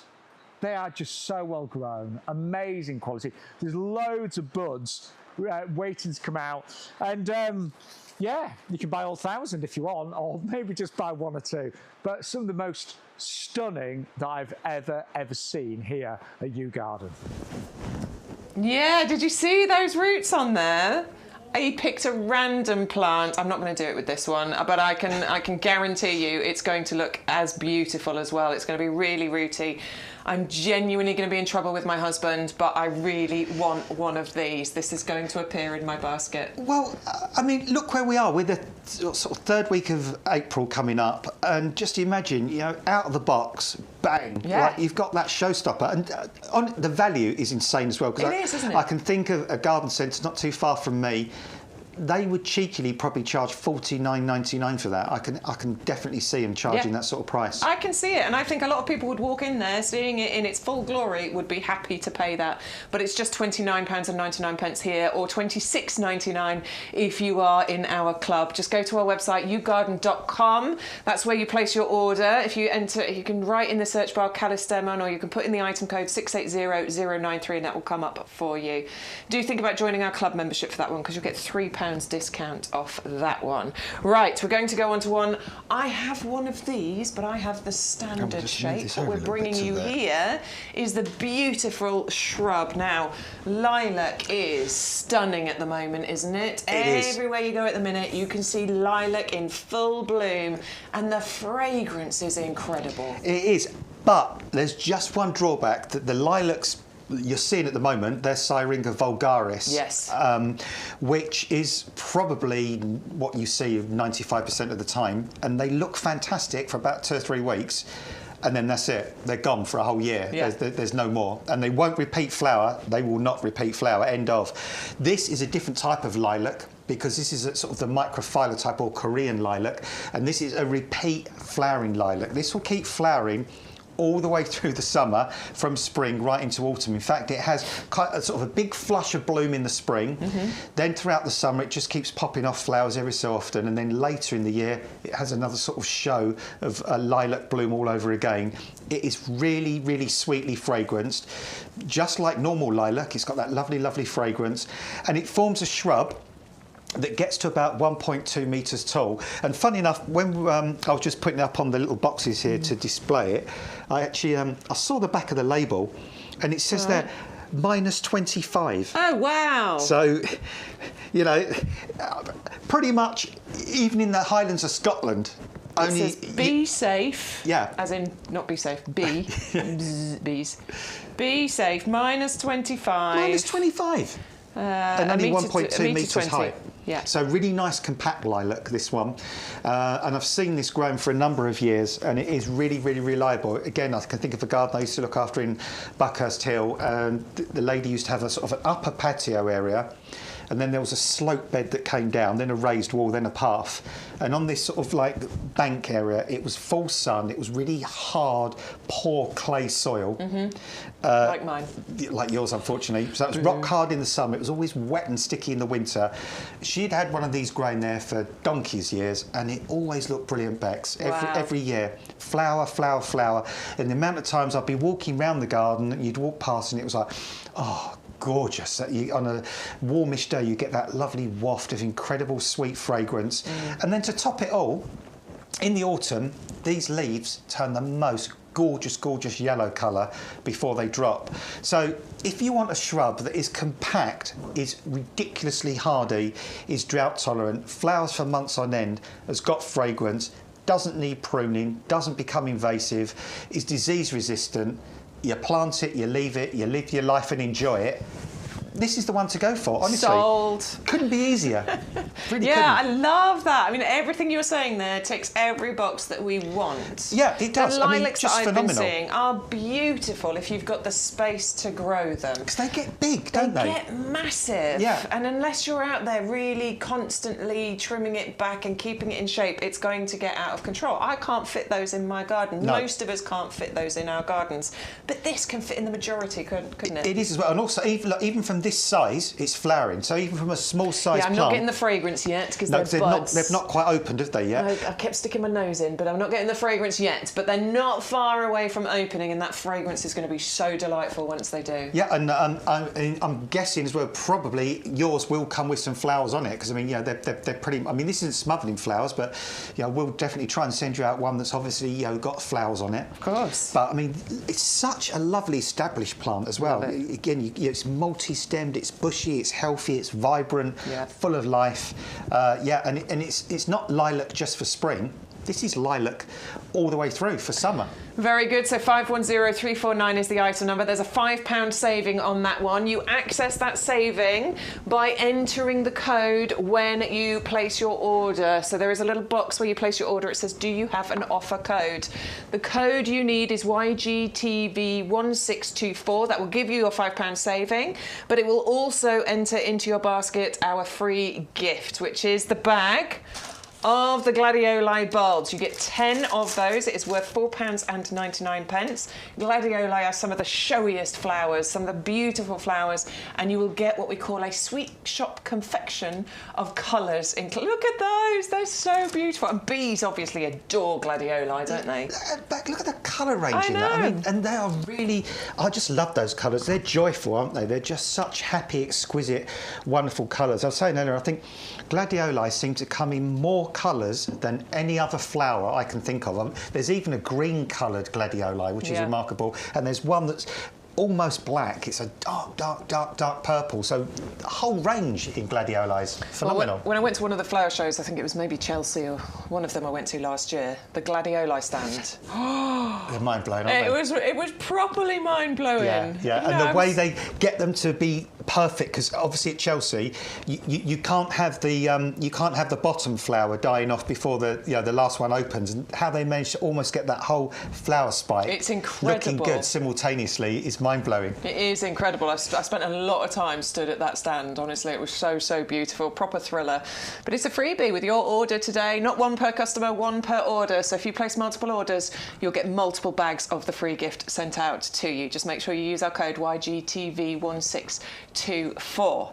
Now then, we're going to move on to another one that I've got in my garden. Have you got any of these? I haven't. Must have these. My husband's got one in the front garden. He's had one sort of about 5 or 6 years, doing really, really well.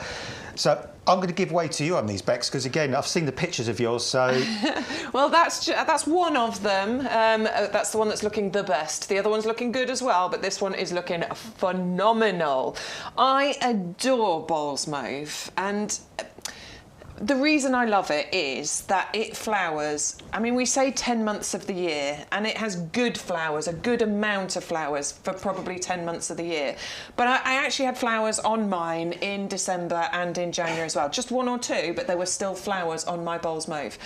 but it just doesn't know when to stop. It's a bit like me. Just shut up, will you?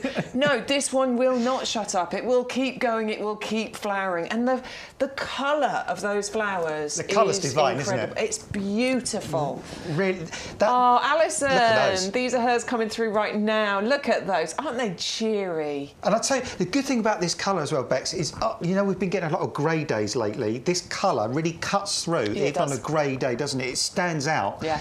Because some colours in certain weather conditions sort of get washed out and you don't really notice them, but almost that colour stands out better in low light than almost like sort of really bright light. I know what you mean. And they grow almost anywhere. I gave an example last time I was talking about it of I look after show homes for a building company, and in their show garden at the back, which is north facing, they actually had some of these in the back garden, north facing, and that's not the ideal position for them, but even there they kept flowering, they kept flowering, they kept flowering. So I've got two, and I've got one which is in the sunniest border, which gets, I mean, probably 8 hours of sunshine. It's over here and the sun comes around this way, so it gets the most sun it can possibly get. And the other one, the one you saw in that video, is in probably one of the shadiest borders. Yeah. The one in the shadiest border is actually doing better than the one in the sunniest border. It's weird, isn't it? It's weird, isn't it? I mean, the only thing it still looks great, by the way. Both of them look fantastic, but one's just a bit bigger and a bit fuller than the other one. Yeah, and that's sort of how adaptable they are as well. I mean, the only thing I kind of noticed generally with them is where if you plant them in a really hot, sunny, dry position, they tend to be a little bit more compact. Yes. And the flowers tend to be kind of on shorter stems. If you put them in shady areas, the whole things tend to be a little bit more loose, and the flower stems tend to be a bit taller, but they still flower. That's the thing; it's irrepressible. And this they plant. come, you know, they're quite sturdy stems. You know, they're another one of these that sort of rise up out of the foliage. You know, you get this lovely kind of dense foliage at the bottom, and then these flower spikes just rising up out the top.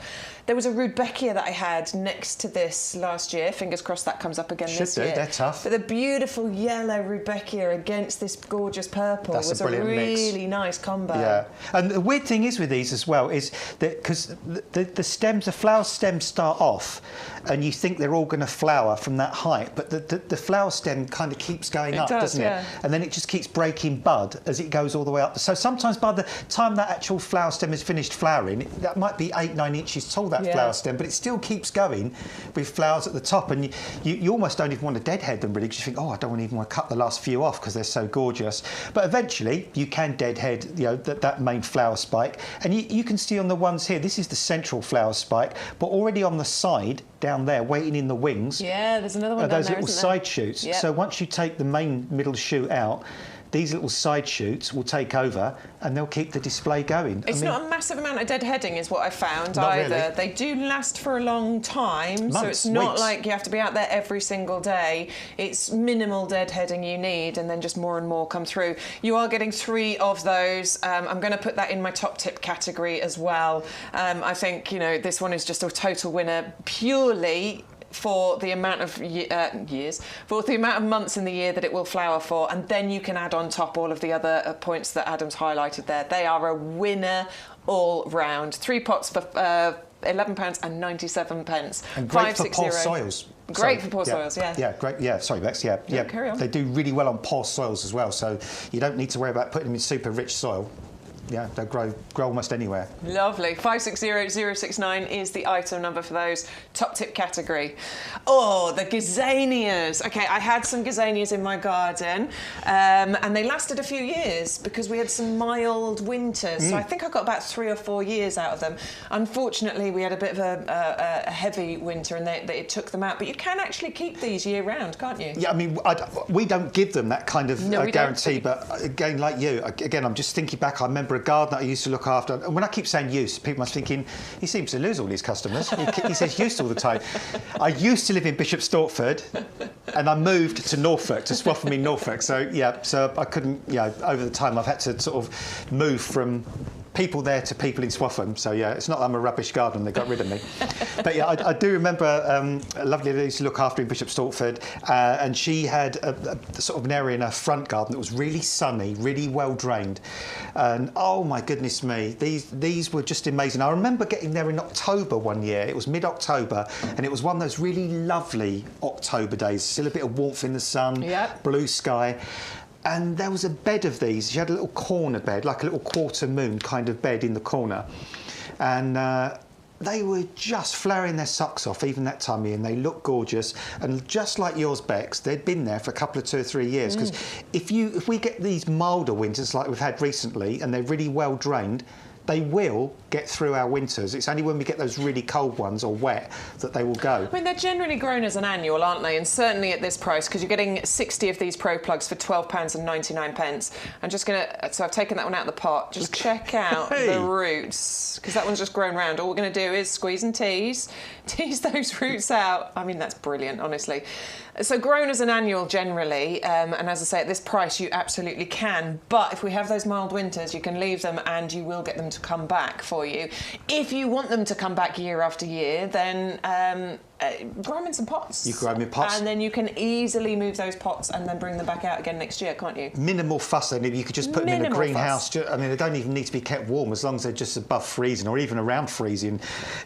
When we talk about all these kind of things, storing things for the winter in greenhouses or whatever, one of the most important things to do is always keep things much more on the dry side when you do that, because if they're cold and wet, they're much more likely to perish. If they're cold and dry, they're much more likely to get through. But I mean, again, look how shiny the leaves are. The plants we're seeing actually have got a lustre on the leaves, and that shows how happy those plants are. And the colour mix again there, that is joy, isn't it? Pure joy. Are these the African daisies? They are, aren't they? Yeah, African daisies. Daisy. So Gazania, they are African native. They love a lovely hot, sunny spot, but grow surprisingly well in the UK. Yeah. Again, all they ask is plant them somewhere sunny. That's what they like, because they're a bit like those mesembryanthemums. They kind of, when it's shady, the flowers sort of close up, and as soon as the sun starts to come out a little bit... I'd forgotten that. They do. They close at night time, don't they? They close at night time. Yes. Yeah, they go to sleep at night time. And when they close, they kind of the flower almost kind of twists around a little bit as they close. Next day, as soon as the light level comes up, as soon as a little bit of sun, bang, the flowers open. Yeah. And that's really, really nice, because you can actually look out first thing in the morning and you just see there's sort of tight buds. You look out half hour, an hour later, and they've just sprung open. And just to be greeted with this myriad of colours, and I mean, you can't really give a single description to those, can you? Because the way they, I mean, some have got sort of colours down the middle of the petals, some have got colours in the centre, some are bicoloured, some are a solid colour, some have got colours around the edges of the petals. It's almost like every flower is unique or kind of creating its own sort of colour system, really. Yeah, I love it. And these are Pro Plugs. I showed you one of those just a second ago. All they are is smaller plugs, okay? So they haven't been grown on to the garden ready size, for example. So you can see, look, each of those pods contains one of these. I'll take a different one out for you this time, just because I'm confident in our growers' abilities. What I do with these little ones is I give them a little squeeze on the side. Sean's saying he pokes a little stick in the bottom to release them. I find if you give it a squeeze, you can then easily, without doing any damage, tease that plant out of there. Now that just needs potting on. That does, and you know, you don't even need to go to any big expensive. If you've got some cardboard egg boxes, just literally plant those into each egg box section. I'm going to start saving all the egg boxes for next year, actually. Yeah, and the roots, because I've done that with my cucumbers, and then the actual roots grow out through the cardboard, and then you can just transplant the whole thing. You could use yoghurt pots, you could use margarine tubs. It's weird how we've all had different ways, because what I use for those, I use the tip of a pencil. So I just poke the pencil through the hole and it just sort of pops them out. But the great thing about those plug specs is like, at the moment, don't ask me why, I must be a masochist. I decided to grow Busy Lizzies from seed. Brilliant. Oh dear. There's a phrase for it that's got 2 words. It's a real, I'm not going to say it because I can't, but it has been a real, doing this. Something egg. Yeah, exactly. And why did I put myself through that? And half the seeds haven't come up and blah, blah, blah, blah. All that's been done. The half that have are going to be lovely. You're going to feel very proud of those. I will, eventually. You're like a proud dad. Yeah, but a lot of effort for all that's been done. You haven't got to faff about doing all that what I've done. You know, all the difficult bits over. The really tricky bit's been done, isn't it? This bit now is very, very easy. You do not need to be a pro to grow on the Pro Plugs. Honestly, it's very, very simple to do. It's just like taking a larger plug and growing it on. You're just doing it with a slightly smaller plug. But what it gives you is really, really good value for money. Because if we were bringing you 60 garden-ready plugs, for example, you would not be getting those for £12.99. We would be charging a lot more. Yeah, double it and double it again is what Stuart's saying to me. Yeah, quite easily. It is £11.69 if you're in our club, because you get that extra 10% discount. Months and months of colour, glorious mix of shades. Just put them in as sunny a spot as you can, and you might be lucky if you leave them out and get a mild winter, they might come back for you next year. 490304 is the item number for that one. 60 Pro plugs included. Right now we're moving on to our bleeding hearts. Yeah, sounds like a horrible name, but when you see the shape of the flower, which I think is one of the most incredibly unique shaped flowers, you can see why they're called bleeding hearts. They're incredible. What I love about these, though, is not just that shape of the flower, which is mind-blowing, but it's the fact that these can cope with a shady spot, which is quite a tricky spot in our garden. Yeah, they're good for shade, although alternatively they will grow in full sun as well. Yeah, they're one of those lucky plants. In fact, my next-door neighbours, my lovely neighbours Andy and Denise opposite, have got 2 tubs of these at the front of their bungalow, and that's east-facing, and they're flowering right now. They're about 2 or 3 foot tall, and they're the red ones with the little kind of white centre to them. Yeah. They look absolutely glorious, and they're divine. And again, the good thing about these is, like the thalictrum, like the polemonium that we saw earlier, these are early flowering perennials. So, you know, if you're thinking life's too short to wait months and months and months for lupins and foxgloves and delphiniums and stuff, I want colour now. I want perennials now. But I want something that's going to come up every year. I don't want to be putting in winter flowering pansies or things I've got to keep replacing. These are brilliant, and I'll tell you another reason they're brilliant as well is because they look good now. They're going to look good for a good more few weeks. But then, end of May going into June, they start to turn kind of yellow and they die down and kind of go back to being dormant, which is good. You might think, well, I don't want that to happen, but it's good because what happens by then, all your other perennials have grown up around them and they're not competing with each other. So, and also, if you've got them in pots, you can have other things take over after them. They're bone hardy, ridiculously hardy. They'll come up year after year after year. They've got this absolutely gorgeous foliage that I just love the lovely look of the foliage. It's a real kind of gentle looking foliage on there. It's almost kind of like cow parsley kind of leaves on there, really. Got that sort of look to them. Lovely white flowers. I absolutely adore that white variety. And again, if I they're pure, aren't they? Let's have a look in the old. You're going to get. He loves a root inspection. Let's have a root inspection. He's a on proper this, gardener, aren't you? I think we should love a good root inspection. See how excited he got about that. good root system going on there. Look at that. Really. Oh, look at that. Really lovely, healthy root system there. So you know these. In fact, it's not showing up as well on the screen as actually in real life. But yeah, good solid root system on there, which is really important. So yeah, I like that noise. Quality plants there, and just something different, unusual. And quite often you do see the red ones, but those pure white ones, I think they're just classic. I mean, I say pure white, they've got a hint of green on them, haven't they? I just think they're incredible. And the shape of those, elegant, lovely arching stems you get of those. Really interesting, and it is a triple deal. So you are going to get all 3 of those. Please don't order the triple pack. In order to get that deal, you need to order the single. So add that to your basket. Stu's already entered the code here because we can see how much money we're saving. We can see our freebie included in there. So all we need to do now is add 3 into the basket there. Don't panic yet, add 1 more. Oh, £12.98 for all 3 of those, just £4.33 each. So remember, if you are going for the Dicentra Spectaculis or the Bleeding Hearts, enter the individual item, not the triple pack, to get that deal. This basket, you're absolutely right, Stu. This is a phenomenal basket. Honeyberry, which is a double up deal. We've got our Bleeding Hearts, which is a triple deal. We've got our Thalictrum, double deal. The Euphorbia, it's a double deal because you're getting both varieties and you're getting the free bulbs. My word, no postage included in there. We are saving nearly £50. We're only just spending nearly £55. And if we place an order for a club membership here, you'll spend £5 on the club membership, but you'll save another £4.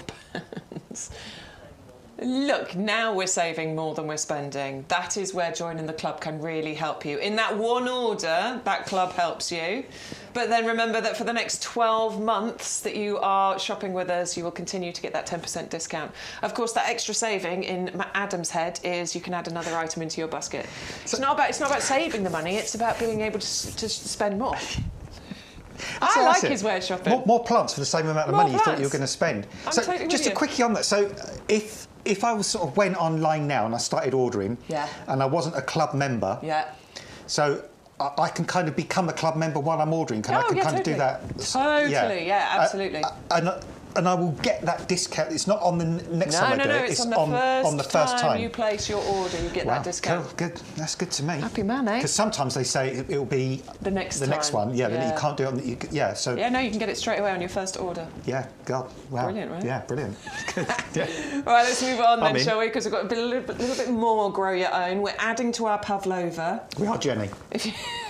If you've been watching for the entire show, you know we're building a summer pavlova. We've currently got honeyberries on there. We've got our pink blueberries on there. We've already got strawberries growing anyway, so we're going to have strawberries on there as well. But we just need to add one more thing. We want another colour, don't we? We want something else. We want green. We want green now. So we've got purple, we've got green, we've got red. Now we want, and we've got a bit of pink. Pink, we've got pink, So now we're completing it, And let's add in some kiwi, shall we? Kiwi fruit. And it's really weird because gardening is always a journey of learning. And I remember going to a specialist plant centre not far from where I used to live years ago. Langthorns, I'll give it a shout. It was a really nice place, Langthorns it is. And I bought one of these, and at the time it just said Actinidia chinensis, and it didn't really click with me at the time what I was buying. I thought, well, I love the leaves. I love those leaves. I like the red stems on the leaves. The leaves, by the way, they do feel like a kiwi fruit. They're really fuzzy. They are. They're kind of fuzzy, furry leaves, aren't they? And I read it was a climber, and I thought, oh, great stuff. So I had this piece of fence in my back garden, north facing, and I planted it, and it grew like crazy, and it covered the fence, and it was absolutely amazing. Looked stunning. And then I went out there one particular day, and there was white flowers on there. Right. And they were like sort of strawberry flowers, but bigger. So I kind of watched and waited, and then I see them developing into these little fruits, and I thought, that looks like a kiwi. And it was really weird. And then I did a bit of research, and it suddenly dawned on me, Actinidia chinensis, that's kiwi. Yeah. That's Chinese gooseberry. Because I had another Actinidia in my garden called Actinidia colomicta, and that's a shrub that's got leaves, and the leaves are pink and white and green on the one leaf shape. So I just thought this was another ornamental form of Actinidia. I didn't actually realise it was the edible form. Wow. Yeah. So you grew your own kiwis? Yeah, I was growing my own kiwis, but of course I planted it on a north-facing fence, which wasn't ideal. But then a little later on, you know, once you've grown a plant yourself and you get used to it, you see it everywhere else, don't you? It's true. Yeah. And I remember, like you buy a certain car, you've never seen it before, all of a sudden you see them all over the place. And I remember going to I think it might have been Oleander or somewhere like that, where they've got the old-fashioned walled gardens, and there was one of these growing on a south-facing wall, and all the way along was these little kiwi fruits, about that size, all growing away. And I thought, goodness me, you know, you can grow kiwi fruit in the UK. Really can. And inadvertently, I was growing a kiwi fruit at the time, not even realising. And then, you know, later on, as I say, I saw these actual kiwi fruits growing. And it's not surprising because we think, you know, when we buy kiwi fruit commercially, quite often they're grown in New Zealand. That's where a lot of the production is made. But they actually originate from China. Oh, right. And lots of parts of China can be pretty ferociously cold in the wintertime. These are tough, hardy plants. They're going to get through every winter. They're drought tolerant. I mean, ideally put them south-facing, but say mine did fantastically well even on a north-facing fence. But they're just so interesting, so different. So they do need something to climb up? Yeah, they definitely need something to climb up. So you can grow them up through something else if you want to, or you can grow them up some trellis work. Would you go with a tower pot for this, or would that be a bit too enclosed? Too vigorous for a tower pot once they get going. But don't be scared off by me saying they're super vigorous, because you can just trim them back any time you like. And yeah, they're pretty resilient, aren't they? They're really resilient. And what they tend to do is you get the main sort of framework growing, so eventually you might have 4 or 5 kind of little side branches growing along the fence, and then every so often there's this quite big kind of fat shoot that comes out, and within a couple of weeks it just goes like zoom a fat like shoot that. or a fat bud. Yeah, that always makes me happy. And the stem is all red and furry, and then the leaves pop out, and then you can just tie that in where you want it to be. But if that's too haywire for you, just cut it off if you don't want it. But honestly, if you want an unusual climber that is gorgeous, that is different, that flowers and has fruit, kiwi fruit you can eat, go for this. Honestly, you'll be made up. Yeah, it's a double up deal as well, so you're going to get both of those. Highly recommended. I think they are self-fertile, but again, even with anything that's self-fertile, it's often better to do the pairs. More is more. Absolutely. As Stu is telling Belts and braces, isn't it? That's what it is. Yeah, totally. 340090 is the item number for that. Remember, with a double up deal, you need to put 2 of them into your basket. So place 2 in there and enter the code. That's where you get that saving. So £9.99 each, or if you go for the double up deal, it works out as £7.50 each. So you can see where the savings really start to mount up if you use those double up deals and things. Right, we're going to move on to, I think, an absolute favourite. You know, I often say it about certain things like ceanothus. I feel like every garden should have a ceanothus. I do sort of feel the same about choicea, not only because I've got one, but because they give you lovely... Oh, there's mine. Just took that the other day. It's not the same variety. What variety did you think this one was? I think that might be Sundance. Choisea tenata Sundance. It was there before I moved into the house. I'm not taking credit for that one, but it is absolutely glorious. And right now it's in full bloom and the fragrance coming off it is amazing. But I've got year-round foliage, and then when the flowers are on there, the fragrance that comes from it is incredible. Sort of Mexican orange blossom is a kind of common name they give that as well. And they don't just flower in the spring, Bex. You probably found with yours, it throws out flowers at different times of year, and even moving towards late summer, autumn, they still keep throwing out flowers. Good thing about this one, this Choisea White Dazzler, it's a nice compact form. So again, thinking back to where I've seen these growing in people's gardens, I've never really seen this one get to more than about kind of waist height ultimately. It forms a nice kind of rounded dome-shaped shrub. It's got those gorgeous little leaves, almost like little tiny lupin-shaped leaves that are really glossy and evergreen. It keeps flowering.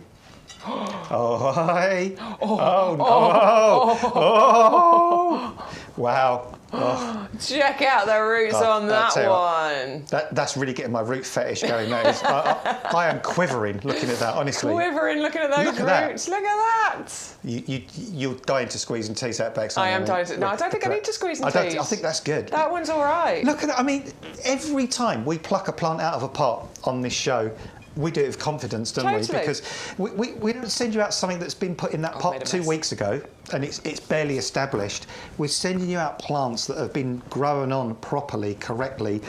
We have expert growers here, you know. There is a whole team of expert growers here. Their only job is to make sure these plants are in tip-top condition. And expert growers using our expert compost, that combination means that every time you get your plant home, you take it out the pot, you've got that root system that's going to establish your plant really, really quickly. So with this particular one, if you want an evergreen plant that looks good all year round, that's compact, that has a nice dome shape to it, that's really, really hardy, that has flowers, that has fragrance, that will attract the pollinating insects, that is just so delicate and divine and different and unusual, go for this, go for the Choisea White Dazzler. You might in your garden have just a normal Choisea tenata and you think to yourself, yeah, I like that shrub, but boy, it gets really big and it gets lanky and it takes up a lot of space. That one does, this one doesn't. This is much, much more compact and well behaved. Yeah, and really easy to look after. I mean, all I do with my Choisea is give it a little prune every now and then, to be honest with you, just to make sure it doesn't get, because I like that compact kind of bushy form. So when some sprouts start coming out, I just go and trim those off. That is all I need to do to it. It's fairly drought tolerant as well. Once it gets established, it doesn't require loads of watering and looking after. It doesn't seem to be susceptible to pests and diseases. I can't think of, I mean, again, I'm racking my brains. I can't really think of anything that's really afflicted Choiseas. They tend to be pest and disease free, don't they, generally? Dead easy to look after, you know, just an absolute delight. And when those flowers come, the fragrance, I mean, the fragrance just coming off those few flowers that are on there right now is absolutely delightful. £3 saving on that. It is just £11.99, which I think for something, you know, well established in that size of pot is a really, really good price. 511002 is the item number. Just make sure you enter the code YGTV1624. That's how you access your savings, and that's how you get your free gift entered into your basket, which today today is a pack of our 10 glamorous gladioli bulbs. These are going to come up for you later on in the summer. They're tall, they're elegant, they're beautiful, the bees love them, and they'll come back for you year after year. Right, Adam, I'm going to leave you to change the table over, and I'm going to give everybody a little reminder of some of the items that we have seen already. We still have more than an hour left. We've still got loads of things to show you. Let's start off with our Thalictrum, the little pinky, which has these beautiful fuzzy pink flowers on there rising up above that foliage. A really good plant, as Adam was telling us, to have to transition through from the spring bulbs that are starting to go over, and we're waiting for all that summer stuff to happen. This one's in flower right now, and it stays nice and compact. It's great for underplanting. Doesn't mind sort of a sunny or a part shade spot either, so not something that needs to be sun baked. £3 saving on there. It is, oh no, we'll just give you the details for the Thalictrum because we're still on the choice there.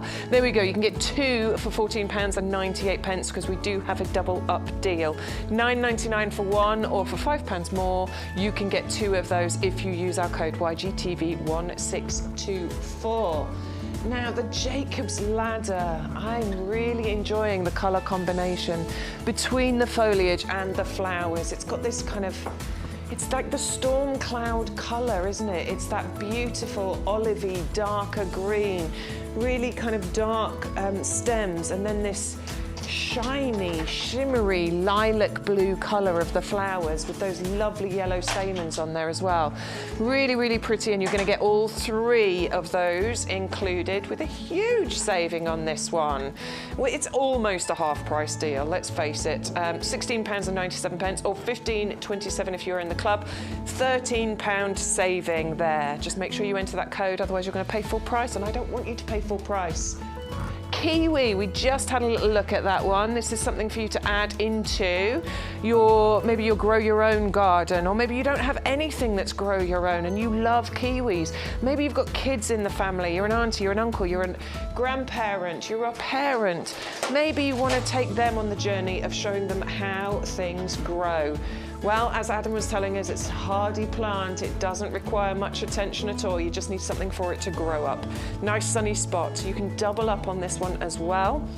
So £9.99 for 1, or if you double up and use our code, they will work out £7.50 each. 340090. Go to YouGarden.com in order to place your order, or you can use the phone lines. Actually, they're open. What time are they open till, Stu? Do you know? No. They'll be open this afternoon anyway. 4 on a Sunday, I know that much. Maybe it's 5 o'clock on the weekdays, but 0844 502 0050. Details are on the screen there. You can place your order over the phone if you would like. Next we have, the Bougainvillea, the purple pillar. Yeah, I'm adoring this one. I feel like I need to find room for it. I feel like I need to order the double pack of the tower pots. Maybe get myself a Bougainvillea so that I can feel like I'm on holiday. It could live in my conservatory, I think. They're really, really gorgeous. They do need something to climb up. I think the tower pot is the perfect combination for this one because they need a little bit of extra winter protection. You don't want them to get down into the... Oh, look at the colour, though. That was yesterday on the nursery. Stu went out for a little wander and did this gorgeous video here.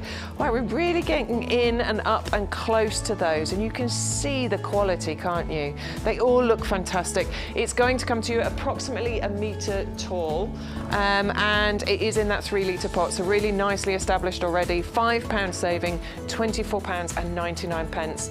And as I was saying, I think the tower pot is the perfect partner for it because, as I said, the Bougainvillea does need a little bit of winter protection. With the tower pot, it means that it is self-contained. You can move it. It's very easy then to give your Bougainvillea the protection that it needs.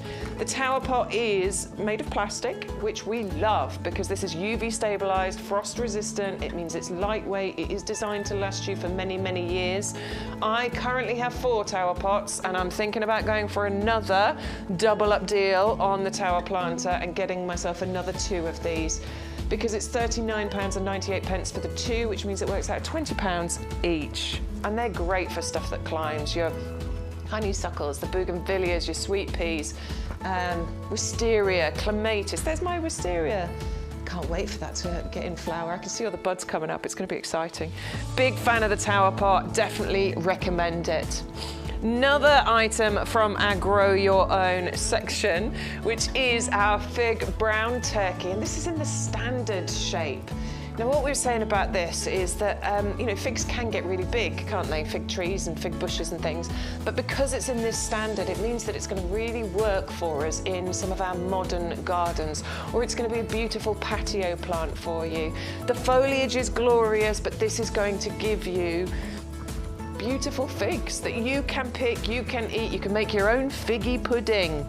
How exciting is that? But it's a beautiful ornamental bush as well, you know, it's something that will delight for you, as well as being productive and giving you those fruits. £24.99, and it is a £10 saving if you use the code YGTV1624. That's how you access your savings, and you'll also get the free gift entered into your basket too.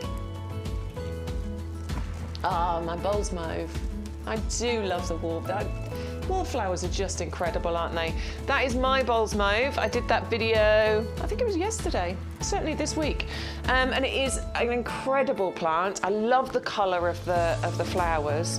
Adam was sort of saying, you know, even on those grey days, the colour of these flowers, they sort of come alive even on the grey days, and it's true, they really do. But it flowers for such a long time. We say for 10 months of the year, but I think, thinking back, I had flowers on mine every month of the year. Only a couple in December and in January, but I had flowers on there. And right now it is at its best, and it will continue to look like that all summer long. Really easy to grow, quite fast growing as well. You know, it'll fill a space very, very quickly. It's perfect in borders to fill those gaps, and it works really nicely with other plants. It was next to a Rudbeckia, the beautiful yellow Rudbeckia, and the combination of those two was gorgeous. So you'll get 3 of those pots, and that is a huge saving on that one. We are giving you an £18 saving. So that is just £11.97, which is £4 each. That is right. I've done my maths right this time. 560069. That's in my top tip category. Definitely add that one into your basket. You won't regret it. The Choicea, so the white dazzler. Fragrance is incredible on the Choicea. It is beautiful, but it's also an evergreen shrub as well. And this one doesn't get out of control. This one is never going to get really, really massive. 511002 is the item number, and it's just £11.99 for that one. And of course, if you are a member of our club, you will get an extra 10% discount off that one as well. Now then, we still have the honeyberry available for you. It is on a double up deal, so you can get 2 of these if you want to. Another one of our Grow Your Owns, beautiful dark skinned fruits on here. Really high in its antioxidants too. Excuse me. But if you've been watching recently, we had a really special show that happened with our head gardener, Peter McDermott, and he had Greg Wallace here in our potting shed. Let's have a little listen. But I've got a podcast called Piece of Cake, and I interview experts in health and wellness. And I'm learning about polyphenols that you get in fruits with different colours, particularly dark-skinned fruits, vegetables. That's what it is that's good for you, the polyphenols, and they're what feed the gut microbiome. These gut microbiomes are there. Do you know, the gut apparently works independently of the brain. It's one of the only organs that does. And we're Mine does when I'm hungry. We're only beginning to learn about it. It controls my brain. You know. But look, seriously, you can grow honeyberries, which I've never seen before, which is great. But honestly, get as much different fruits, plants, grains, whole grains, legumes, pulses into it as you can. Somebody said the best way of describing how you should eat is always create a rainbow on your plate, as many different colours. And I'm not talking like you know, custard, jelly, hundreds and thousands, sports mix. No, we're talking about. I think in a week, the sort of target is they say 5 portions of fruit or vegetables a day, which is a great thing to aim for. I try to. I love the good thing for me is I actually really like fruit and vegetables. You know, broccoli is one of my absolute favourite things to eat. 30 different types a week. I interviewed this doctor, Megan Rossi, lovely lady. But then you've got fruits, vegetables, herbs, spices, whole grains, okay, and pulses. Yep. And you can actually do it. You could easily eat 6 at one sitting. Yeah. Well, I mean, I think honeyberries is one of those things, though. So if we think about the stuff we've looked at today, you know, if you said, I've got a limited amount of space, you know, perhaps because modern gardens have got smaller. You know, literally, if you live in a slightly more rural setting, you probably will end up with a bigger garden. But most people who live in a town or a city, there will always be a restriction on the amount of space you have available to you for outdoor enjoyment. And of course, then you really perhaps do want to make sure you've got a table and chairs and somewhere for the barbecue. But dotted around that, if you're careful, you can have a wigwam of raspberries. You can have a few pots with potatoes grown in them. You can have 3 pots with the early, mid and late season blueberries. And you could have a wigwam with your honeyberry. And suddenly, we're talking about 5 a day. There's more than 4 of them just here today by the time you add in those duo fruit trees. Health aside, I think there's something terribly lovely about going out of your garden with your bowl of yoghurt and actually picking your fruit to put on your... I mean, how extraordinary is that? Yeah, exactly. How wonderful is that? And the thing I didn't know was the point you made around the temperatures are not over chilling these you know, is much better for them. So it's amazing. And when you pick them fresh from the plant, it can't get better. But let them be room temperature. And a honeyberry is not difficult to grow. I'm guessing the reason we don't see these in the shops is they just don't grow commercially in big quantities. Not yet. I think increasingly they will become available. But you've got a relatively new item that's so if you want to grow, again, it's one of those things. Gardeners, I'm definitely one of these people. Gardeners love to grow things that other people don't tend to grow. It's about a bit of one-upmanship. You know, I'm the gardening king. You know, King Kong. This is all about growing something perhaps that other people haven't necessarily grown before, but it's not been left out because there's any reason to. It's just grown in popularity because people have suddenly become aware that it produces good crops of those delicious fruits. You know, I think they would be great in things like in breakfasts or in muffins or whatever. Can I just recap? Because I've said, I don't know whether you've been here at the start, I'm not a gardener, but I do now have a decent garden. And I lost my father-in-law, Massimo, in November, bless him. And he used to do the gardening. I would like to, I'm into my food, I would love to have this stuff. So that was our beautiful head gardener. Well, he is kind of beautiful. He always smells good. He always has this lovely, I don't know what smell he uses. I never got that close. He does, it smells really good. It might be Kuros. I don't know. Anyway, it's our beautiful head gardener, Peter McDermott, and he was here in our potting shed with Greg Wallace. They did a special show. Is it still available for people to watch, Stu? Yeah, so if you go onto, is it YouTube and on our website, you can definitely find it on there. If you go through our show page, you'll be able to find it. And they did this great show, which was all sort of grow your own. And obviously, Greg, he does cooking stuff, doesn't he? So he was talking about how to, you know, grow your own and then turn it into these delicious meals. So it's a really interesting show to watch. So if you want to go and have a little look and check that out, there's loads of shows on there, actually, that you can watch if you want to. Right, so we're going to talk to you about compost now. We're back to our premium professional compost. And I want to point out, we do not just say, you know, sometimes when people sell stuff, they give it a fancy name because it makes it sound better. Oh, like hydroceramides or something like that. My dad always said, oh, it's got another ingredient in it. What's this peptide going to do?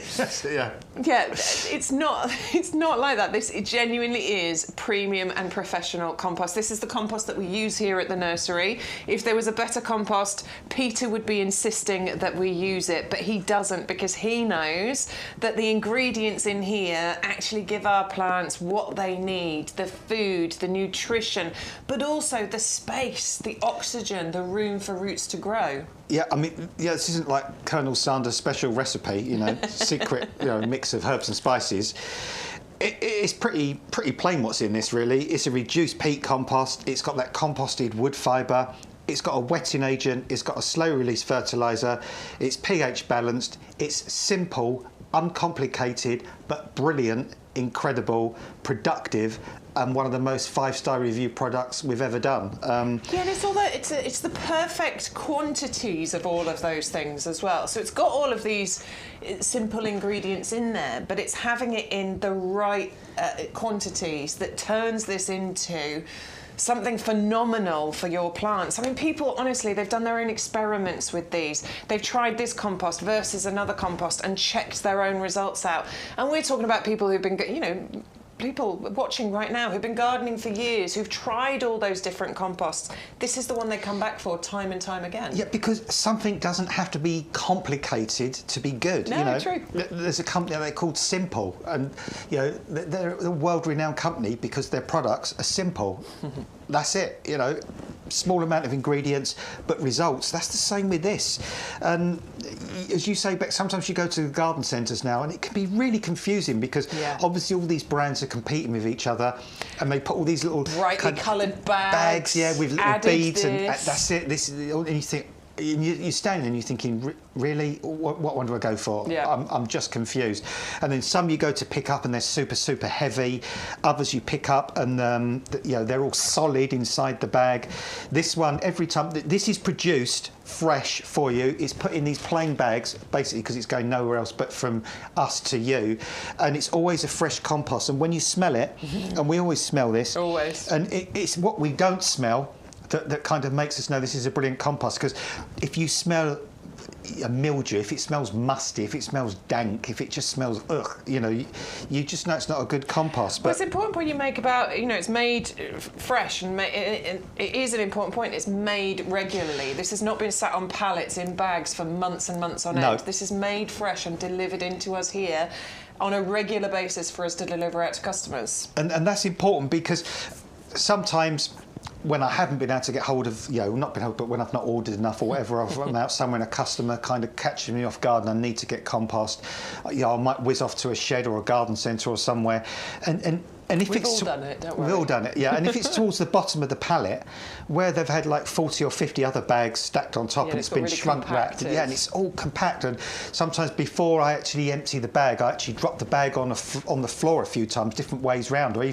even kicked them with my foot before now to try and loosen it up. Because when you tip it out, it all comes out in big chunks, and then you're trying to break it all up to kind of make it nice and fine. This has got that composted wood fibre in it, so it keeps the texture of the compost nice and open. And that's important for 3 reasons. First, it lets the roots penetrate.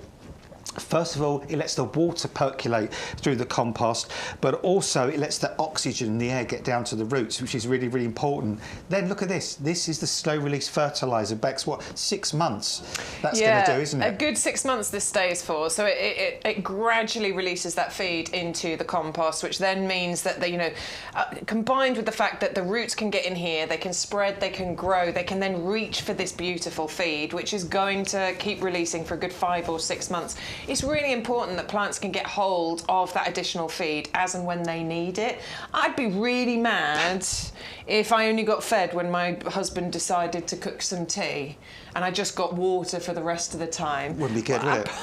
Our plants need feed as well as water, and they can access it as and when they need it because of that slow-release fertiliser in here. Yeah, and it's not like kind of one of those sports drinks that gives you a big waft of energy, you know, and then you're up there and then 10 minutes later you crash. Yeah. As you say, you've got that consistent feed, and that's so important for plants as well, because as plants develop, they need different nutrients at different stages depending on kind of what they're doing. If they're growing roots, they might need something else. If they're then putting on foliage, they need something else. If they're then trying to produce flowers or fruit, they need something else. So it's good to have that balance.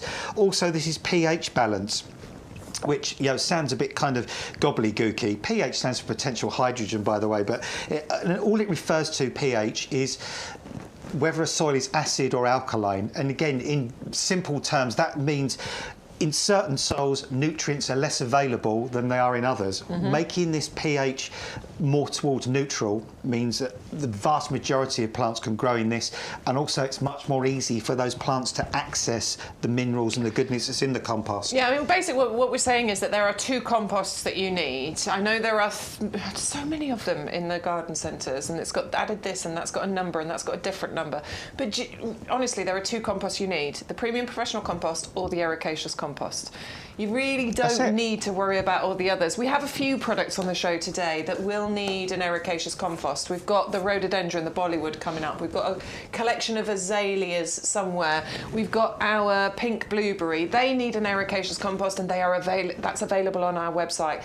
For everything else, it's going to live the absolute happiest life in this premium professional compost. The compost that we choose to use here at the nursery, anything we pot on, anything that we grow, this is the compost we use. Adam is an award-winning professional gardener.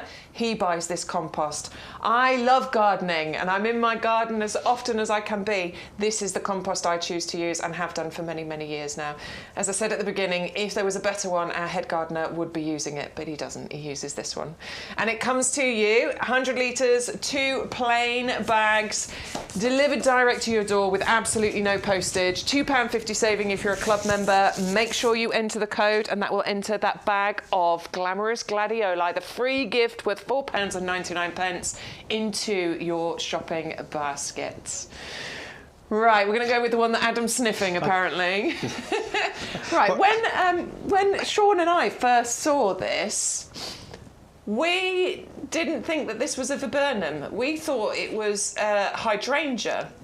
Because it does. It has this kind of hydrangea look to it, doesn't it? Yeah, it's got that paniculata kind of flower head thing. But this is a viburnum. This is the viburnum Eskimo standard. It's incredible. I mean, this is just knockout, isn't it? Does it smell? And it does smell, and I'm a bit torn between the two, really. It does, doesn't it? It kind of... It did smell a bit better when the flowers were slightly younger, but yeah, still got a wonderful fragrance. Still got a bit of a smell to it, yeah, it's got that glossy foliage. It's amazing. But look at this. I mean, goodness me, talk about a statement on a stick. I mean, statement on a stick. It is though, isn't it? I mean, you've got That's our new name. this kind of wonderful stem here, the supporting stem here that's been, and then you can see here where this has been grafted on. This is the grafting joint here. So these are probably both, well, this is obviously a viburnum on top. This would have been another type of viburnum that's been grown on to support the rootstock, and then this gorgeous stunner of a viburnum has been grafted onto the top to give you, well, a viburnum that ordinarily planted straight into the ground and not on a standard stem would take up a huge amount of space, and you'd need a lot of space for. When we bring you these wonderful standards, the great thing is we're thinking about people with smaller gardens and smaller space, and it just means now you can enjoy this sort of viburnum, but you can enjoy this viburnum up in the air, above ground level. But down here, look, there's only one stem. So around this, you can underplant with all those other plants you want.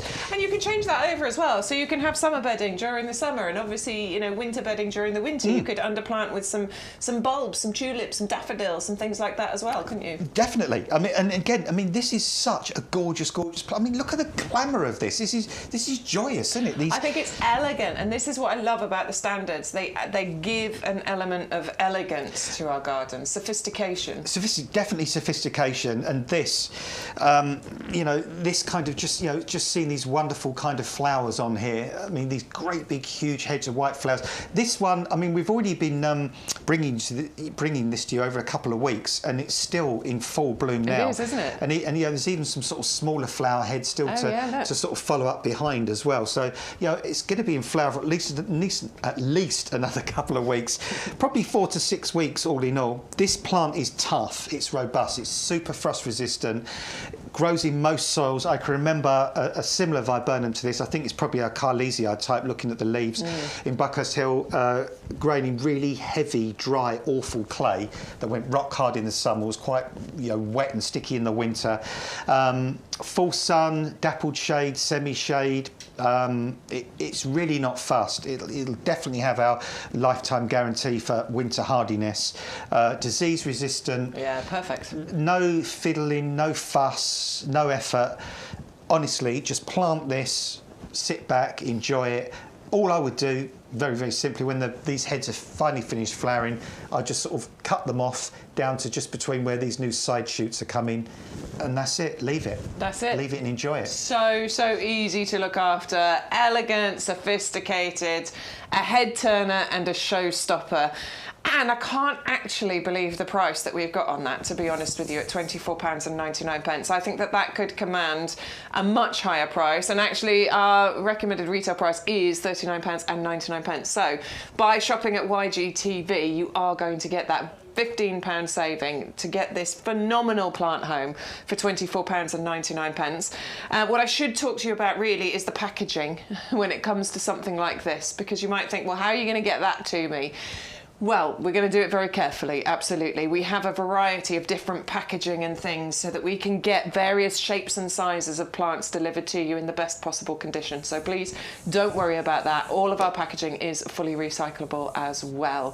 510944 is the item number. Please make sure you enter that code YGTV1624, because I want you to get this home for £24.99, not £39.99. It's great to think it's recyclable, isn't it, the packaging? Yeah, I love that. That's so important these days, because when you see how much packaging we get through, it's great to think that it could be a cardboard box again and again and again. You know, it's great, isn't it? It's not, you know, it doesn't have to go into landfill or be wasted. It frustrates me when I get things now and they've got all non-recyclable stuff. Oh, it's really annoying. I order stuff from, it's a really famous company, but sometimes they have the original product. It's already wrapped in plastic, and then they put it in another plastic bag. Then they put in.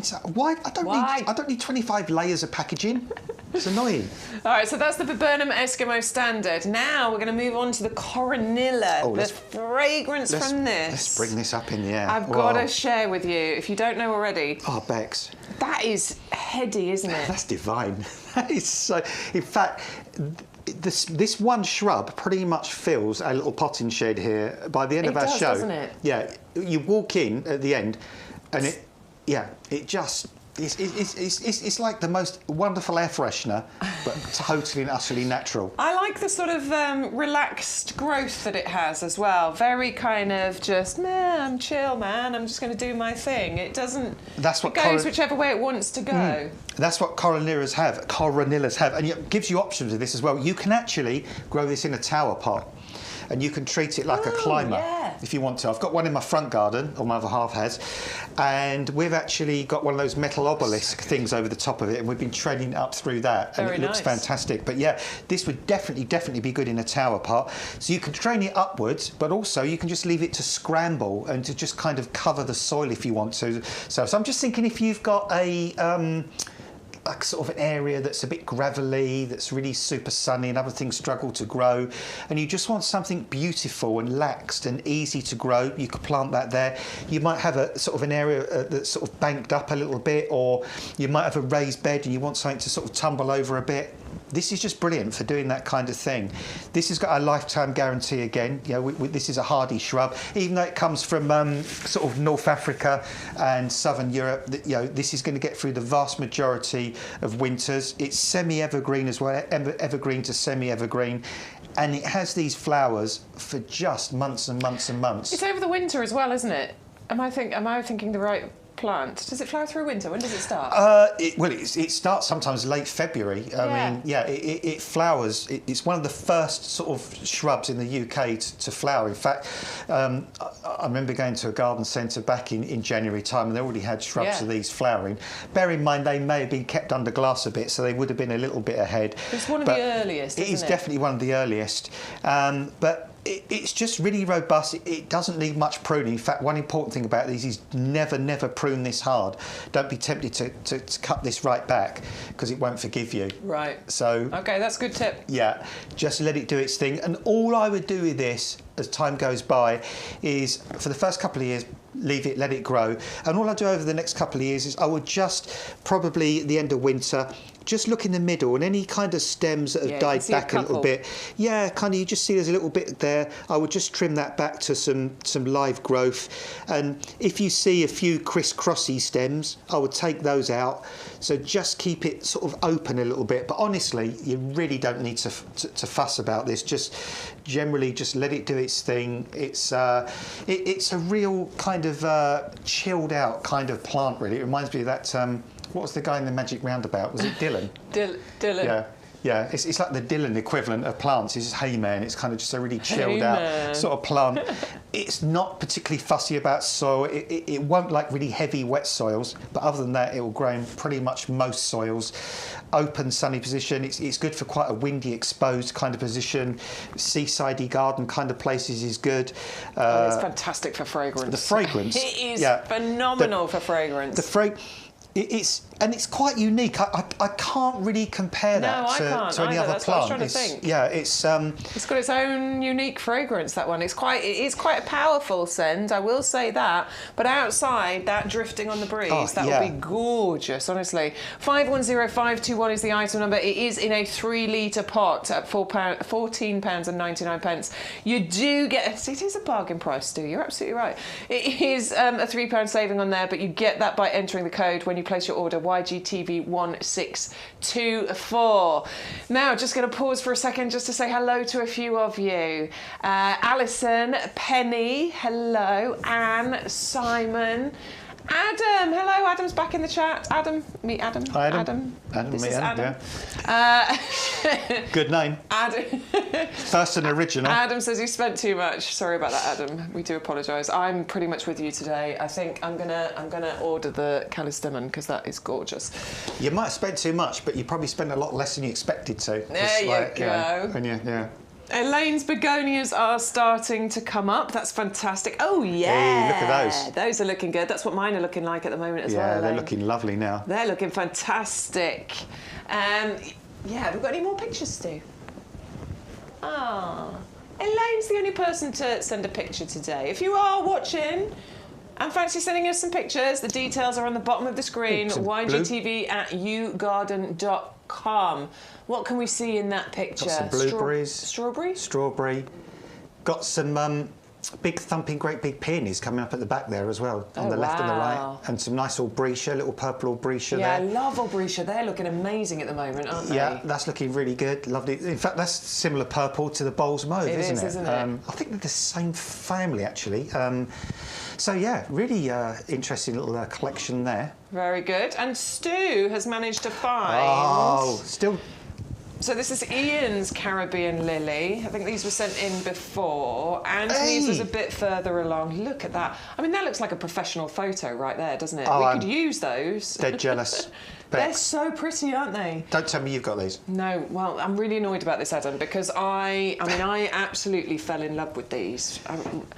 Everyone will remember when we had these on the show, I was waxing lyrical about it. I was like, these are amazing, they're beautiful, and they are. And you never got any yourself? And I kept saying, I'm going to get them, I'm going to get them. And I was messaging with somebody on Messenger the other day, and I was like, I just didn't. And I'm really annoyed at myself, because it was sort of, I think it was November or December or something or other we were bringing them, and I was skint, basically. I was saving up for Christmas. I've got kids. I've got to spend money on them. Should we form a pact? And I ended up not buying them. We need to form a pact. If you and I are working together this autumn and they come on... I need to get them. You buy some, I buy some. Yes. And then we'll do make sure. We'll do a comparison. I'm so jealous now seeing everybody's pictures coming in. I can't believe it. They are beautiful, aren't they? Gave them a good Christmas instead. I'll get them next time, I promise. But this autumn, buy them some Peruvian lilies for Christmas. That's the best thing. Here you go, boys. Yeah. I got you a present. Got you some nice Peruvian lilies from Mummy. Right, we're bringing you back to our blueberry, which is called... Oh, somebody's saying the plums are flowering. Really? Oh. They're reasonably early. So many things are crazy early this year. I've never grown plums. No, I've never really had space, actually. We might on our website have, I think Stu calls them the devil trees, kind of the duo trees. He doesn't like them, but we bought plums on those kind of miniature ones. But I haven't got plums because they get too big, don't they, in your ordinary garden? It's exciting times, though, isn't it? Nicola, keep us updated with what's happening with those. Now, we are going to bring you back to another Grow Your Own, and this one's a fantastic one because this is a blueberry. I know it's pink, but it is a blueberry, I promise you. It is called Pink Lemonade, a relatively new variety. I remember when we brought this to you last year on that previous shopping channel we worked for, and it was an absolute storming success. And I think it's because it's new, it's a bit unusual. It's pink blueberries. Yeah, blinkberries. Blinkberry. I like it. Yeah, I mean, they're just brilliant, aren't they? I mean, Blinkberries, it's like we were saying about the bluebells, because I saw a lovely bluebell woods there. They had lots of lovely white bluebells. Hang on a minute, were they white or were they blue? No, they were bluebells, but they were white. They're white. Yeah, this is a blueberry, but they're pink, and they look yumptious, don't they? I mean, yumptious, that's a good word. I think if you're growing blueberries, and I mean, you know, blueberries, what a wonderful addition. Because I've got some blueberries growing, but I feel like I want pink ones now as well, because the pink and the blueberries mixed in together. That would be awesome, wouldn't it? A feast for your eyes as well as your mouth. That would look amazing. I love blueberries. I have blueberries most mornings with yoghurt and sort of blueberries, grapes, raspberries. Yummy. And growing your own of these as well is just so much more rewarding, because, you know, the supermarkets are brilliant. They're fantastic. They strive to bring us the most amazing food. But sometimes, ultimately, when you grow your own fruit, you can take them to that very last moment when you can pick them at absolute moment of perfection, of ripeness. Yeah. And when you try fruit at that point, it does taste like fruit you've never tasted before. And blueberries are so easy to grow, apart from just one thing, and that's not even difficult, because if in your garden at the moment you've got rhodies, azaleas, all those sort of things growing very easily, they haven't got yellow leaves, they're all glossy and green and happy, you can grow blueberries straight in your garden soil. If you haven't got that sort of soil, grow them in pots in ericaceous compost. And really, that's all you need to do, because you don't need to think about pruning these for the next 2 or 3 years. And when you get established before you start thinking about pruning. Yeah, don't worry about it. And then all you do after that is a bit like the Coronilla we were talking about. All you need to do that after 2 or 3 years is you just take out the odd criss-crossy stem, the odd stem that might look a bit weak or dying back a little bit. Just open up the structure a bit. 15-20 minutes, that's all, and then you just leave them again. Keep them well watered, liquid feed them perhaps once a month, once a fortnight during the summer, put them somewhere sunny, sit back and just enjoy them. And at different times of the year they'll give you interest as well, because at the start of the year they have these lovely little lantern-like flowers that hang down, that are really pretty and attractive. The pollinating insects love them. They will pollinate the flowers, that produces your fruit, that produces your blue pinkberries, or your pink blinkberries, or whatever they are. Blinkberry. But they'll be pink at the end of the day, not blue. And then, if that wasn't enough, come the autumn, the foliage colour on these, it's insane. Yeah. It is the deepest reds and oranges and pinks you can imagine. How big do we think this is going to get? What sort of pot size am I going to need for it? Would our heavy-duty pot be a good one, for example? Yeah, I think if you've got a heavy-duty pot, you could probably put 3 of these in there. Because generally blueberries, they only get about kind of knee, perhaps waist height maximum. They're not like raspberries or anything like that. They don't get really tall. So yeah, I mean, it's 30-litre pot. That would be its lifetime pot. Yeah. It wouldn't need to be potted on. It would live like that forever. And again, just going through, you know, my sort of customers' gardens in my head, I can think of various customers who've grown these in pots. And blueberries are not something people have been growing for a long, long time. But I remember when people first started growing blueberries, I kind of thought, gimmick, not going to work. They're not really going to get good results. Goodness me, I have seen customers grow these in pots on their balconies and patios, and they are smothered in blueberries. They're really easy to grow. Just the acid soil, that's all they need. Make sure they've got the acid soil.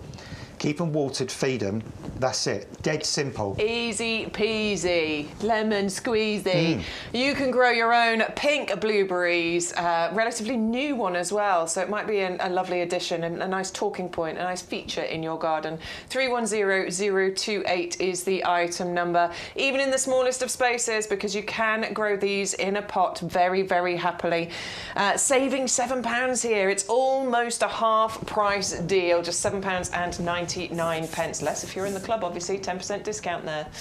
Right, let's bring us on to the Bressingham Purple, the Pelarmonium, the Jacob's Ladder. Love the colour combination here. I think it's really beautiful. It is one of those plants. Talks to me, this one. It does, yeah, because, I mean, it's one of those plants that's got loads of attributes. First of all, even if it didn't flower, it's got delicate, colourful foliage. I can't talk today. I'm getting too excited. Foliage with sort of hints of purple and brown and black to it as well. And really lovely, finely cut leaves that look very interesting. And those leaves sort of allegedly resemble kind of a ladder kind of look, so hence sort of Jacob's Ladder. A hardy plant that will come up year after year after year, not particularly fussed about soil. It'll grow in full sun, shade, dappled shade, great for pots and containers, great for beds and borders. Gets to about 30-40 centimetres tall, very hardy, flowers for a long time, and these lovely, lovely, again, purple coloured flowers. Well, I just put my hand in front of there and I was like, oh, my tanzanite ring. It's got a beautiful tanzanite colour to it, hasn't it? Isn't it gorgeous? Love the colour of those flowers. Yeah, I mean, it's quite an unusual purple, isn't it? It's it's kind of hard to categorise it. It's almost like a crocus kind of purple on that, but easy to grow. And another good thing about it, it's flowering now. Look out in your garden now. How many perennials can you see flowering in your garden now? Barely any, to be honest. Perhaps the Bougainvillea, the elephant's ears with the big pink flowers, that might be flowering now, and there might be a few other things. But this one, the Dicentra, the Thalictrum we're going to come to, all good early flowering perennials that will kind of get that colour buzz to you now. So you don't have to be holding back on colour and wait until end of May or June. Get some colour in now with this gorgeous Pelarmonium. Yeah, 3 of those 9-centimetre pots, huge saving at £13 on that one. Just £15.27 if you are in our club, £16.97 if you aren't. If you're not in our club yet, please think about joining our club. We've got over 40,000 members. It costs you just £5 to join. That is for the yearly membership. It will automatically renew at the end of that year, though you can cancel that renewal if you want to. What that £5 spend on your first order does is it opens up the 10% discount. 10% discount on plants, on pots, on compost. You get 5% off like hardware and gifts orders and things, but the majority of things you'll get 10% discount, and you'll get £20 worth of YouGarden vouchers. I promise you, that club very much pays for itself time and time and time again. Obviously, if you're a big avid gardener, then it will pay for itself very, very quickly. If you like a lot of discounts in your basket, join our club. There you go. Boom. Well done. Right, where are we going? Euphorbia. Oh no, I'm going to the end. I completely made that up. Honeyberry.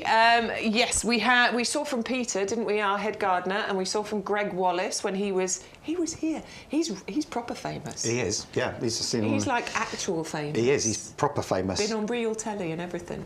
Real telly. Real telly. This isn't real telly. That's real telly.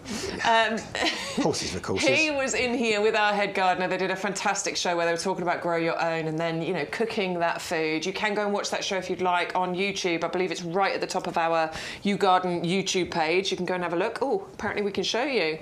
There's our YouTube page.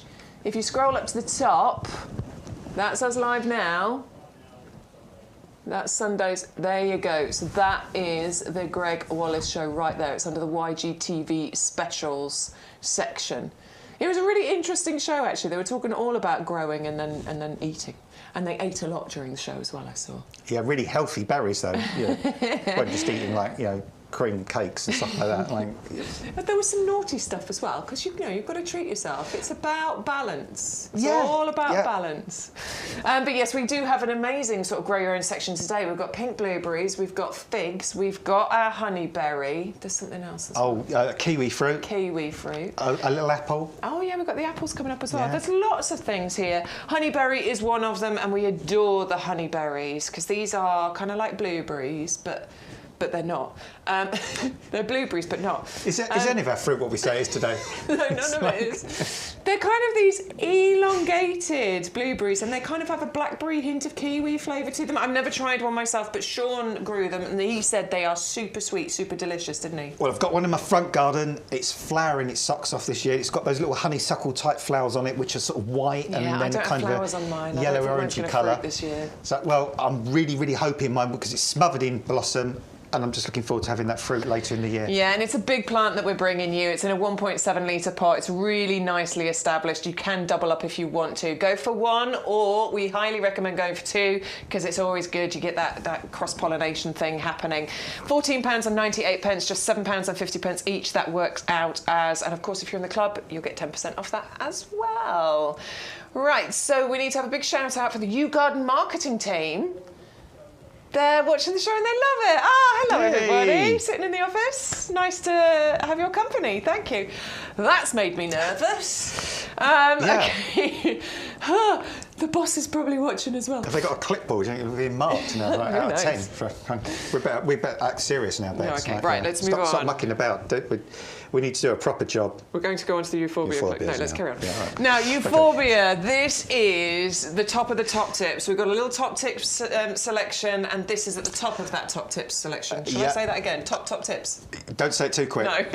No. I'll let you talk about this again, because you've got it in your garden, so, you know. OK, so I've got the Miner's Merlot. That one that you're looking at there is the Black Pearl. I've got the I need to get this one.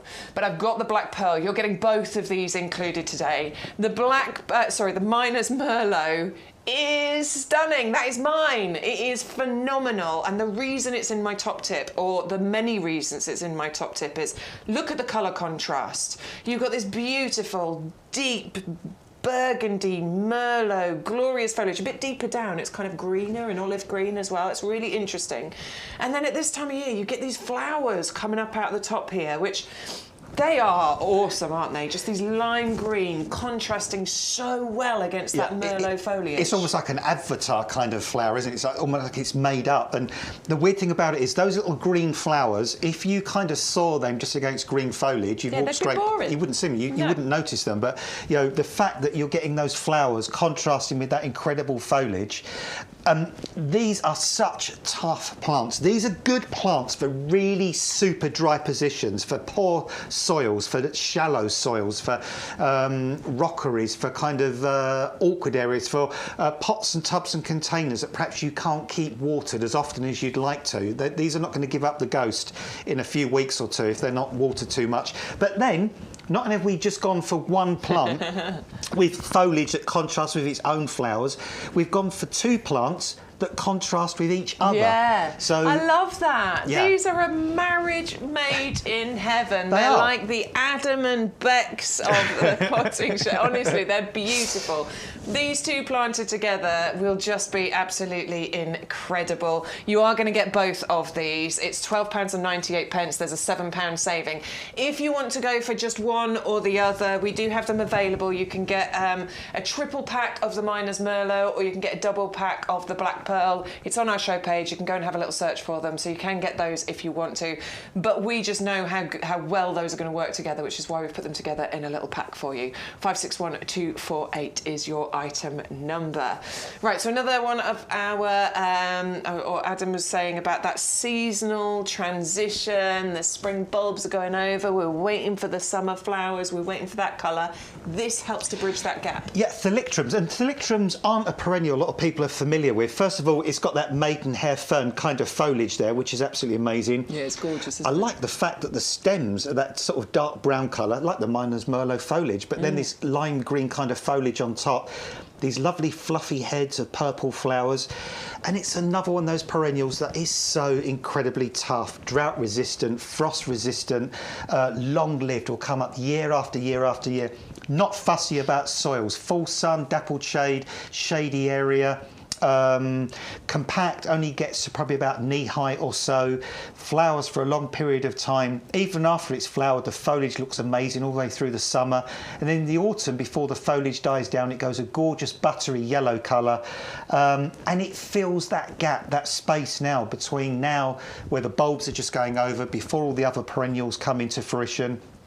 And quality plants on these as well. Great, look at the root system on that. Fabulous root system on there as always. So these are super established plants. He loves a good root. Look at that. Look at that loves a wonderful good root system. And I'll tell you what, I'll tell you something else you could do with this as well. This is a bit cheeky. So you could do if you wanted to. You know what you could do? you could split that like that. And then you could cut down the middle with a pair of scissors or a knife, and you could make 2 plants. I love those kind of tips. Keep that between us, because nobody else is watching and saying Adam shouldn't have said that. All right, it is a double-up deal, or maybe you can get 4 plants out of it, as Adam's just highlighted. You told me to say it, Bex. 2 of those for £14.98, so £7.50 each, or £9.99 if you want to go for just 1 of those. It's entirely your choice. Just remember to use the code, because that's what gives you your savings. Right, Adam, you asked. Our viewers have delivered. We have some pictures. Oh, Adam. Look at that. So this it's is a from our standard lovely as well. Adam. Look, it's a standard one. It's got and look at with the petunia Beautiful behind lilac. as well, and the blue sky. Where'd you get the blue sky from? Honestly, thanks, Adam. That is gorgeous, and I bet it smells absolutely amazing. Wow. That's beautiful, beautiful, beautiful, beautiful. Love it. Yeah. So Adam. I am right in saying this. Is Adam the one that's done the sort of sensory garden for his kids? I am right. Yeah. So Adam's done a sensory garden for his children. So he has fragrances and textures and things in there, and obviously a lilac is a perfect addition to that kind of garden. I can see it, and obviously the petunia with the bright red as well. So that's good for like if you've got essential visual impairment, which is great, and it's got gravel as well underneath, so you get the crunchiness and great stuff. Thank you for that. So Anne went on holiday. When she came back. Oh, look! They're beautiful. So these are absolutely gorgeous. Anne, did you send this picture to QVC yesterday? I think she might have done. I love those ones with that frosted edging. Yeah, it's called Fimbriata, isn't it? Bex, aren't they? It's wonderful, isn't it? It is so lovely. It really does add that love. I mean, I love tulips. I've fallen in love with tulips. It's on my bucket list to go to the tulip fields in Amsterdam and stuff. But there's something, you know, when you just get those unusual ones. Yeah. And this falls into that gorgeous, unusual category, doesn't it? It's like they're fringed with frost. You know, when you get those little frost crystals and they all stand up kind of on something. It's like the edges of the petals have got those frost crystals on there. I love it when you go away for a couple of days as well and you come back and there's something really interesting to look at. Well, the weird thing about this time is you really can't believe how quick things grow. Because so I went away to Caysa for the weekend, and on Friday, just before I went to my greenhouse. I watered all my seedlings, make sure they're okay. Even when I got back Monday, I walked in, it was like, do what? You know, just over those couple of days. It's incredible how quick things grow this time of year. I did it with the flame lily. If you're regular and you watch, you know the flame lily that we brought you. I went away for 5 days with the family, went up into the peaks walking. There was no sign of anything happening with this flame lily. Came back after 5 days and I've got a shoot like this. That's brilliant. I love it. It's all to play for this time of year, isn't it? Which is really fantastic. Elaine says her flame lily is coming up as well. We were having a little chat about that, weren't we, on Messenger the other day. Right, let's move on to our rhododendron, the Bollywood. We've been bringing you this for a while, and we didn't have loads of flowers on it before. We kept talking about the foliage being absolutely incredible, lovely variegated foliage that is a bit unusual for rhododendrons, and how stunning this was going to be once it gets covered in flowers. And boom, there it is. We've got it in its glory. It's like that annoying kid in your school, in your class, when they were brilliant at sport, they were academic, they were good looking, they were popular, they were. They had everything. Well, this is this rhododendron. I mean, firstly, it's evergreen, so it's always going to look good all year through. And then it's like, well, I'm not just happy to have green leaves. I've got to go one step further. And I want lovely variegation around the edge of the leaves. I'm not happy with that. I want super gorgeous flowers as well. I'm going to put all three together, and no wonder they call it Bollywood. I mean, goodness me, that sums up Bollywood, doesn't it? Glamour, colour, joy, fun, interest, spectacular, amazing, brilliant. All there in that one plant. It's absolutely gorgeous. superb. And this is why we love rhododendrons, isn't it? I mean, the flowers on a rhododendron I just think are spectacular.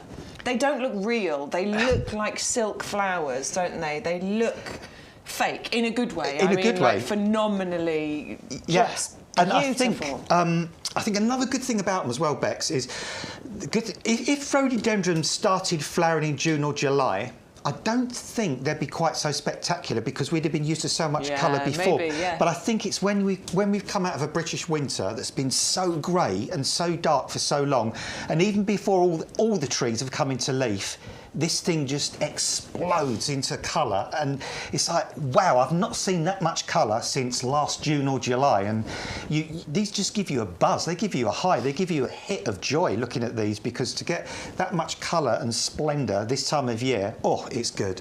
It really, really is. Now, this is one of the ericaceous plants that we were talking to you about, so it does want to be in an ericaceous compost.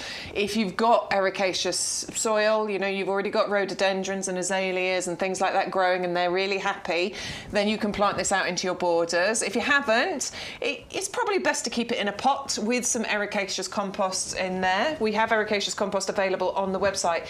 If you don't have ericaceous borders and you want to plant it out into your border, you can still do that.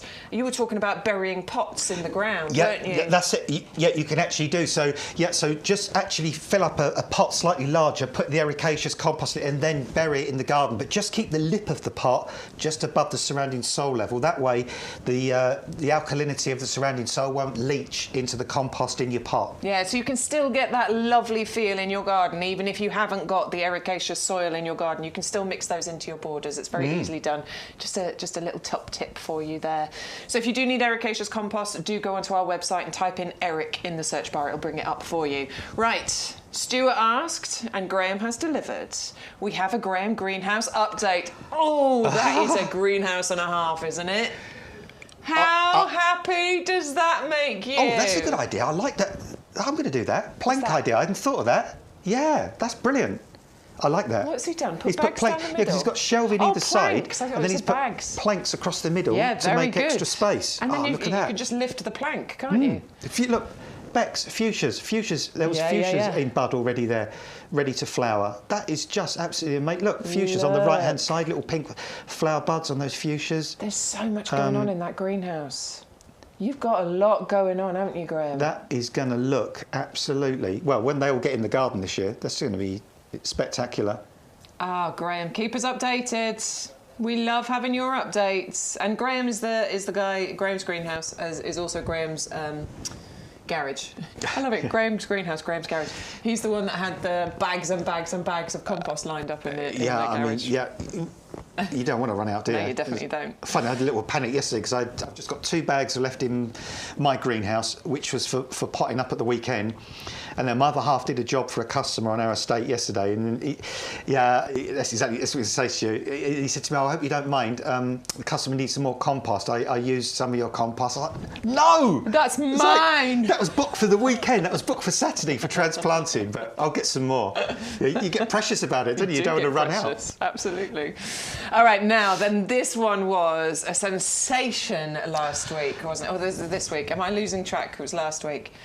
Anyway, an absolute sensation, because not only is this a Saphinia petunia, which comes with its own amazing list of accolades, check out the colour combination that we've got here on this particular petunia. That beautiful red with that outline of the kind of creamy, yellowy colour on the edge there.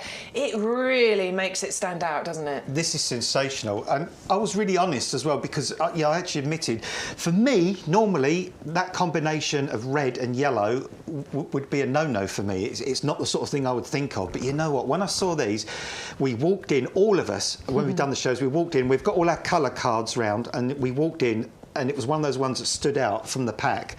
I was like, that is stunning. And I think it's just because it's got that little tiny little bit of yellow colouring around the flower. It's just so different. It's I think happy is what that is. It's very happy. It just screams happiness, doesn't it? It's happy, it's joyful. It's got the colours of a sunset or a sunrise with those kind of the reds and the yellows. As you say, it's Sophinia. They've been around for 30 years. This is going to tumble. This is going to trail. It's going to flower for months.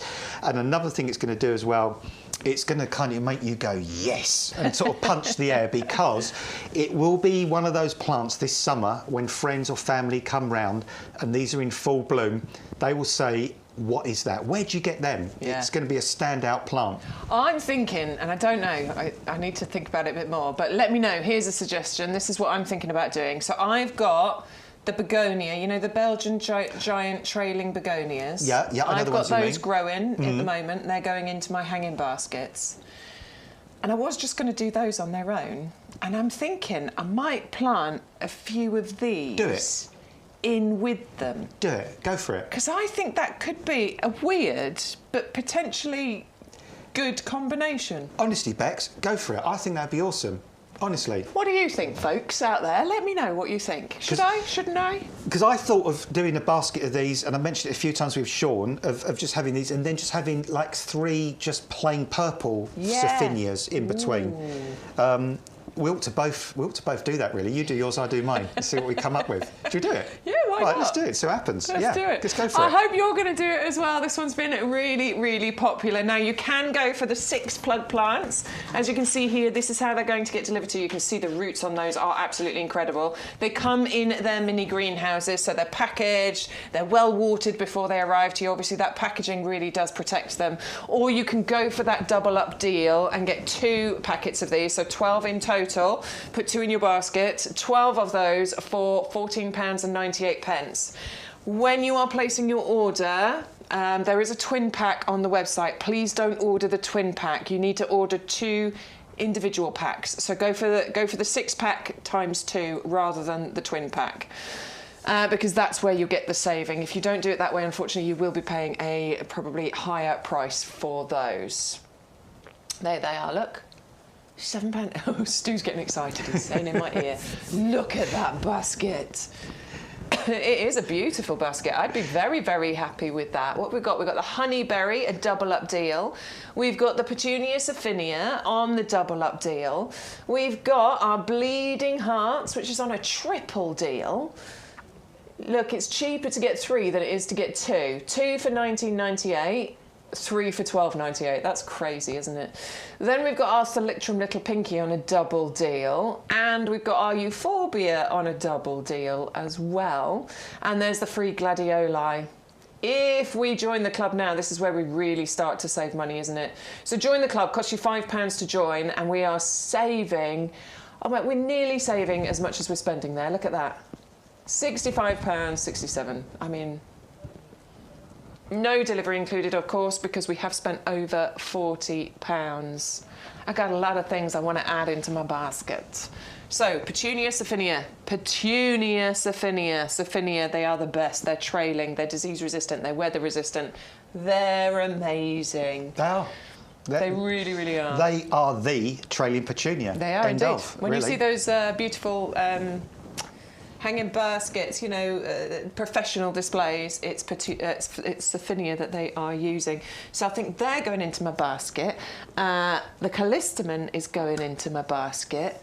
I really like the Jacob's Ladder. That's beautiful. This one I've never grown. Celosias. Yeah, I've not grown Celosias. I'll be up front, because if we said we grew everything, you wouldn't believe us, because we don't grow everything. And I haven't Nobody grown can these. grow everything. No. But yeah, Sean, lovely Sean, we both love to death, who we work with.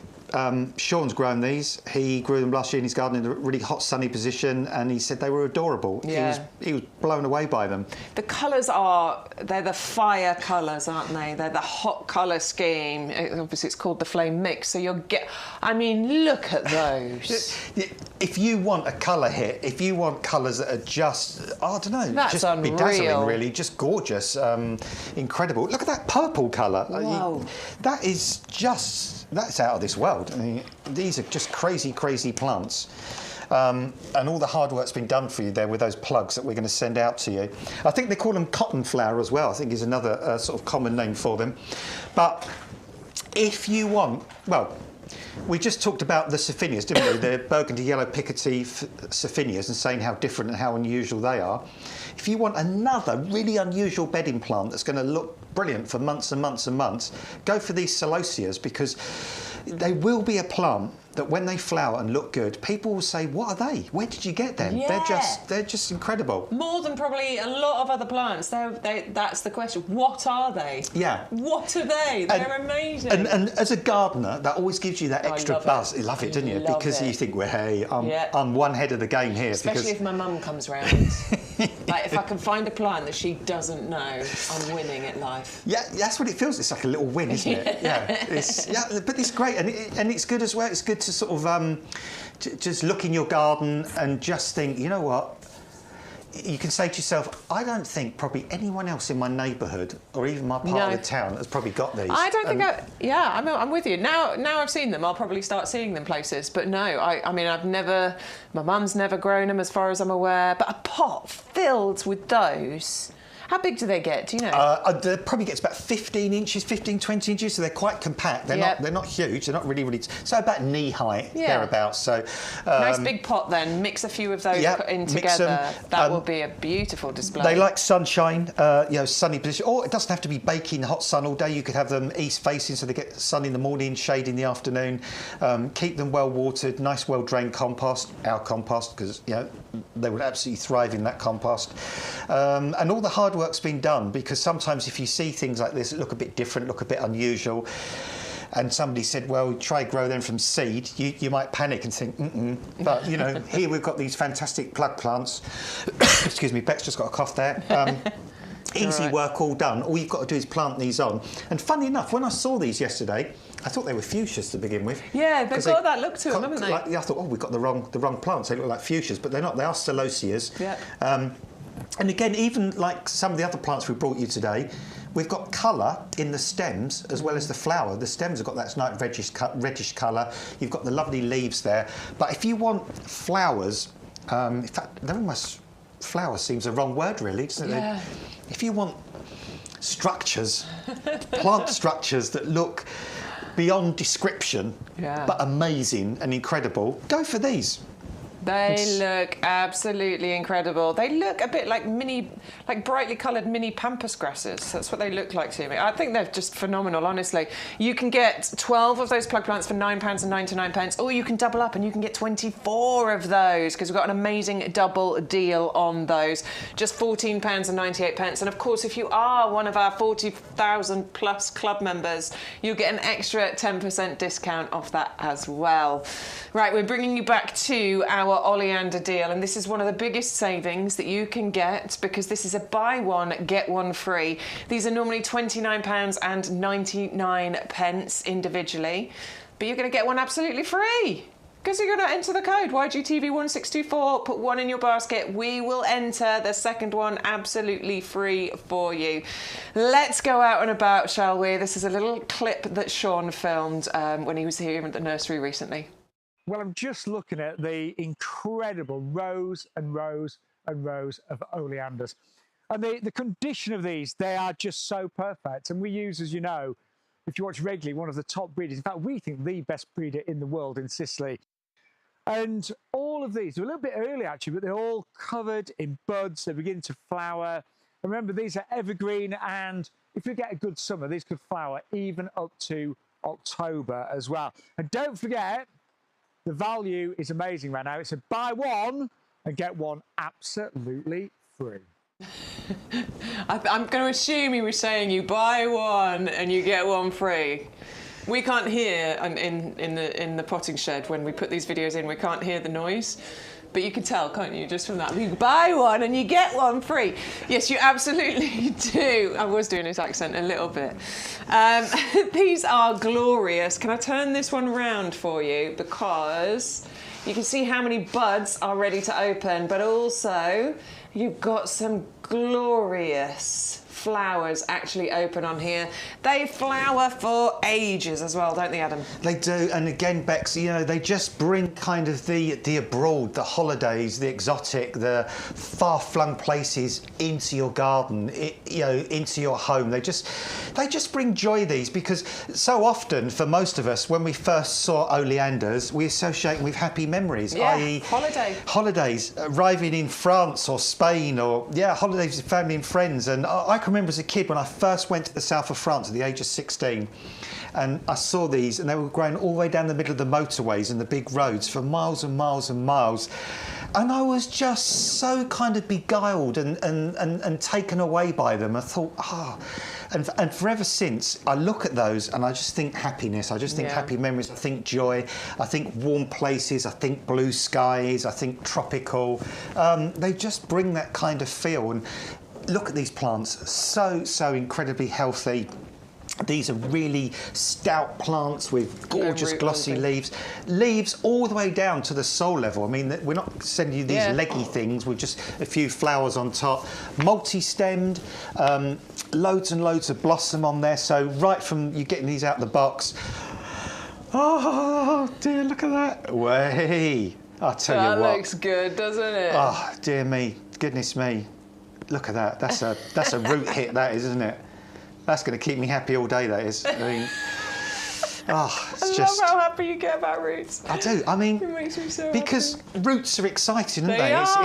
It's like, you know, when you take the pants off a pair of a plant, and you see kind of the roots underneath. I wondered where you were going with that then. No, but that's, like the pot's its pants, isn't it, really? Or its knickers, whatever you want to call it, really. And you see those root system, it's like, wow, isn't it? Yeah, definitely. You just think incredible, because you know if it's got a healthy root system, it's going to... Sorry, did I go too far? No. You know it's got, it's going to have that incredible growth on top. But I love it. But that's what's exciting about plants, and that's what's exciting about the plants we bring you. These are from a specialist grower in Sicily. Yeah, so we're very proud of working with this particular grower. We believe that they are the absolute best when it comes to breeding and growing oleanders, and we get to work with them. There is a waiting list to get to work with them. I believe it's like something like a 10-year waiting list. We had to wait a little while to get to work with them, but we are, and we have been for several years now.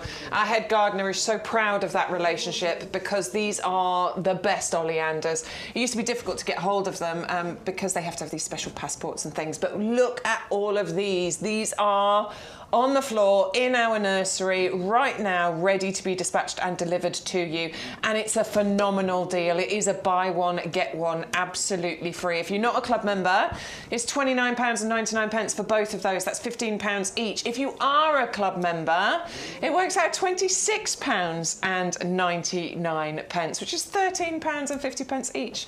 And if you tune, that's the shades of pink. If you tune in on Sunday, we might have a different colour to show you as well. I know we've got some brand new products to bring you on Sunday. So we are here until 1 o'clock, which is not long. I'm just looking at the clock now. We've only got a few minutes left, but we will be back. Myself and Adam, we will be here on Sunday for the 4-hour marathon, 10 until 2. That'll be good. Look forward to it. Still be in the shed, telling us what to do, where to go, pointing us in the right direction.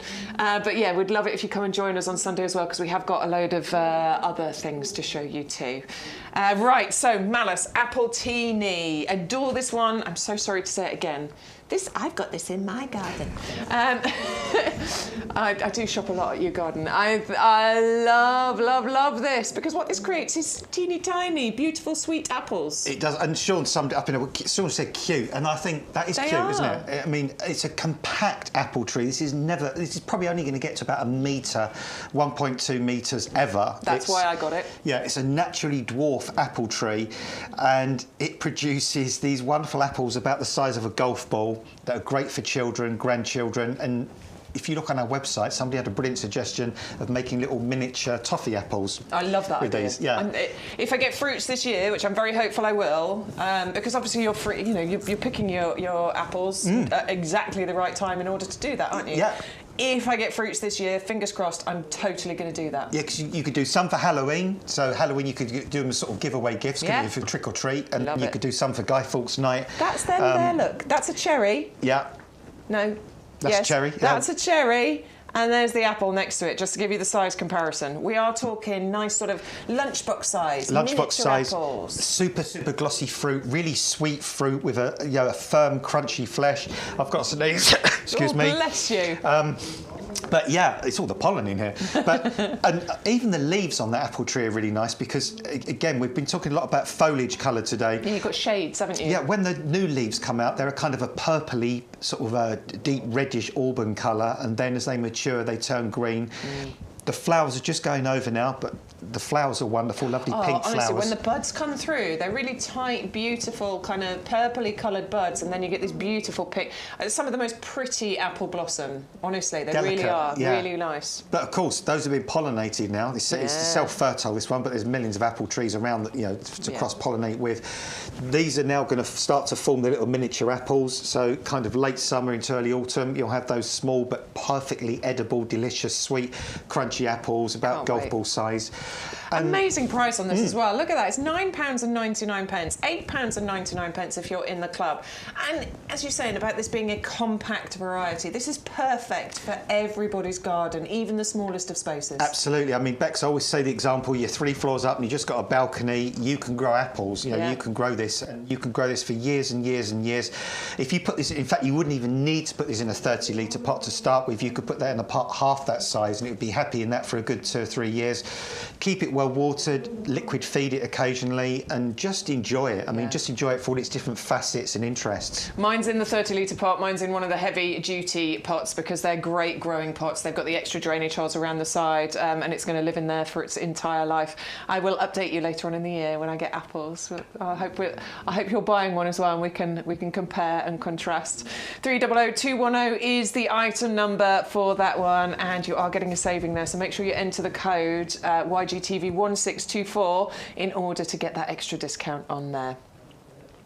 Right, we're just going to have a little review before we finish the show, just to remind you of some of the items that have been popular that you might want to see again. And we're going to start with the Jacob's Ladder, the Polemonium, the Bressingham Purple. 3 of these included. Early flowering, reliable, comes up year after year. Simple to grow, doesn't need staking, gorgeous plant. Yeah, lovely. Really. £16.97, huge saving of £13 on there. 561253 is the item number. Now then, part of our Grow Your Own section, this is the Blinkberry, is what we're going to rename it. It's a blueberry, but no, it's pink. It's pink. Yeah, I mean, easy to grow, unusual, gorgeous, sweet, vitamin, mineral-rich fruits. Lovely flowers, incredible autumn foliage, simple to prune, and if you just want to try blueberries or pinkberries or blinkberries like you've never tried before, go for it. Yeah, go for it. Just remember that you do need ericaceous compost or soil to plant those in. It'll happily live in a big pot as well. So do think about that when you place your order. Just £7.99. That's a half-price deal almost on that one. £7.19 if you are in the club. I've got blueberries growing. Maybe I need to add pink berries into the mix. A bowl of pink blueberries and blue blueberries.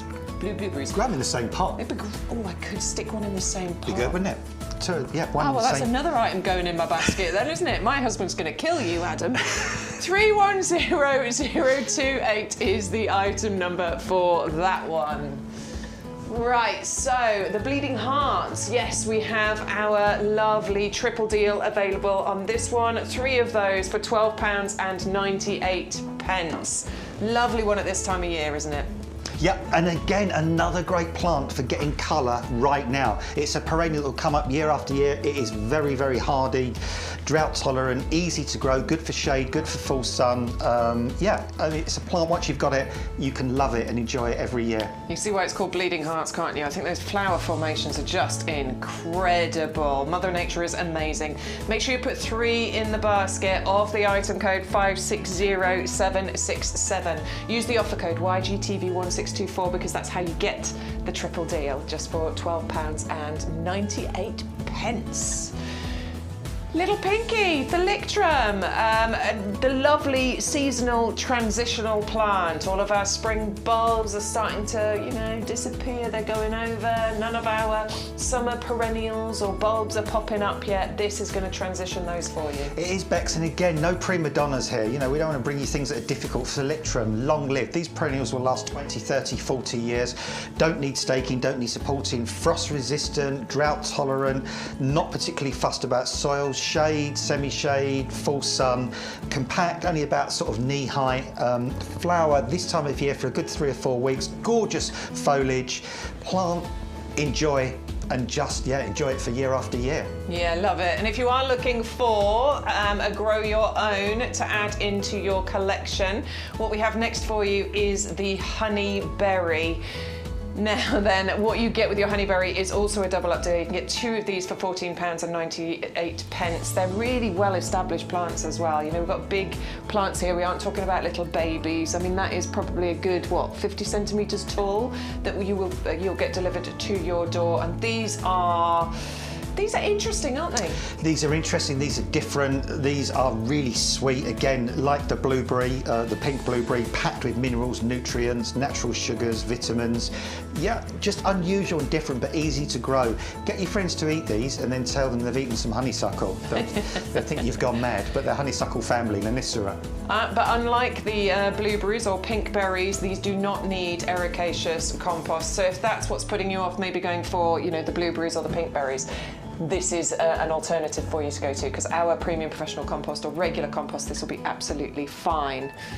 Now then, Bowls Mauve, one of my faves. Love it, love it, love it, love it, because it flowers all year round almost. I mean, a good 10 months you get a good amount of flowers on there. I had flowers in just 1 or 2, but I had flowers all year round. Yeah, tough, easy, reliable, robust, colourful, different, unusual, you know, up to sort of 6, 7 years lived perennial as well, not particularly fussy about where it grows. Yeah, just an absolutely amazing plant, and probably one of the plants I've planted the most over the years in different gardens. Yeah, love it. 3 of those included. Great deal on here as well. That's a huge saving, £18 off. So 3 of them for £11.97. Make sure you use the code.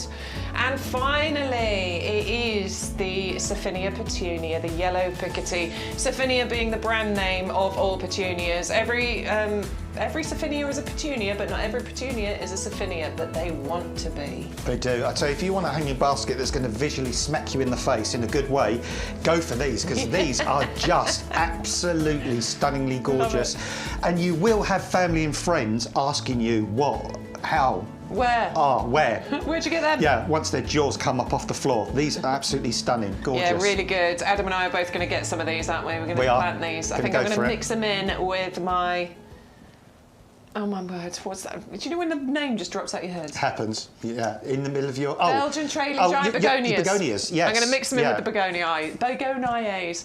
Right, we have gone slightly over time, but who cares? We love it here.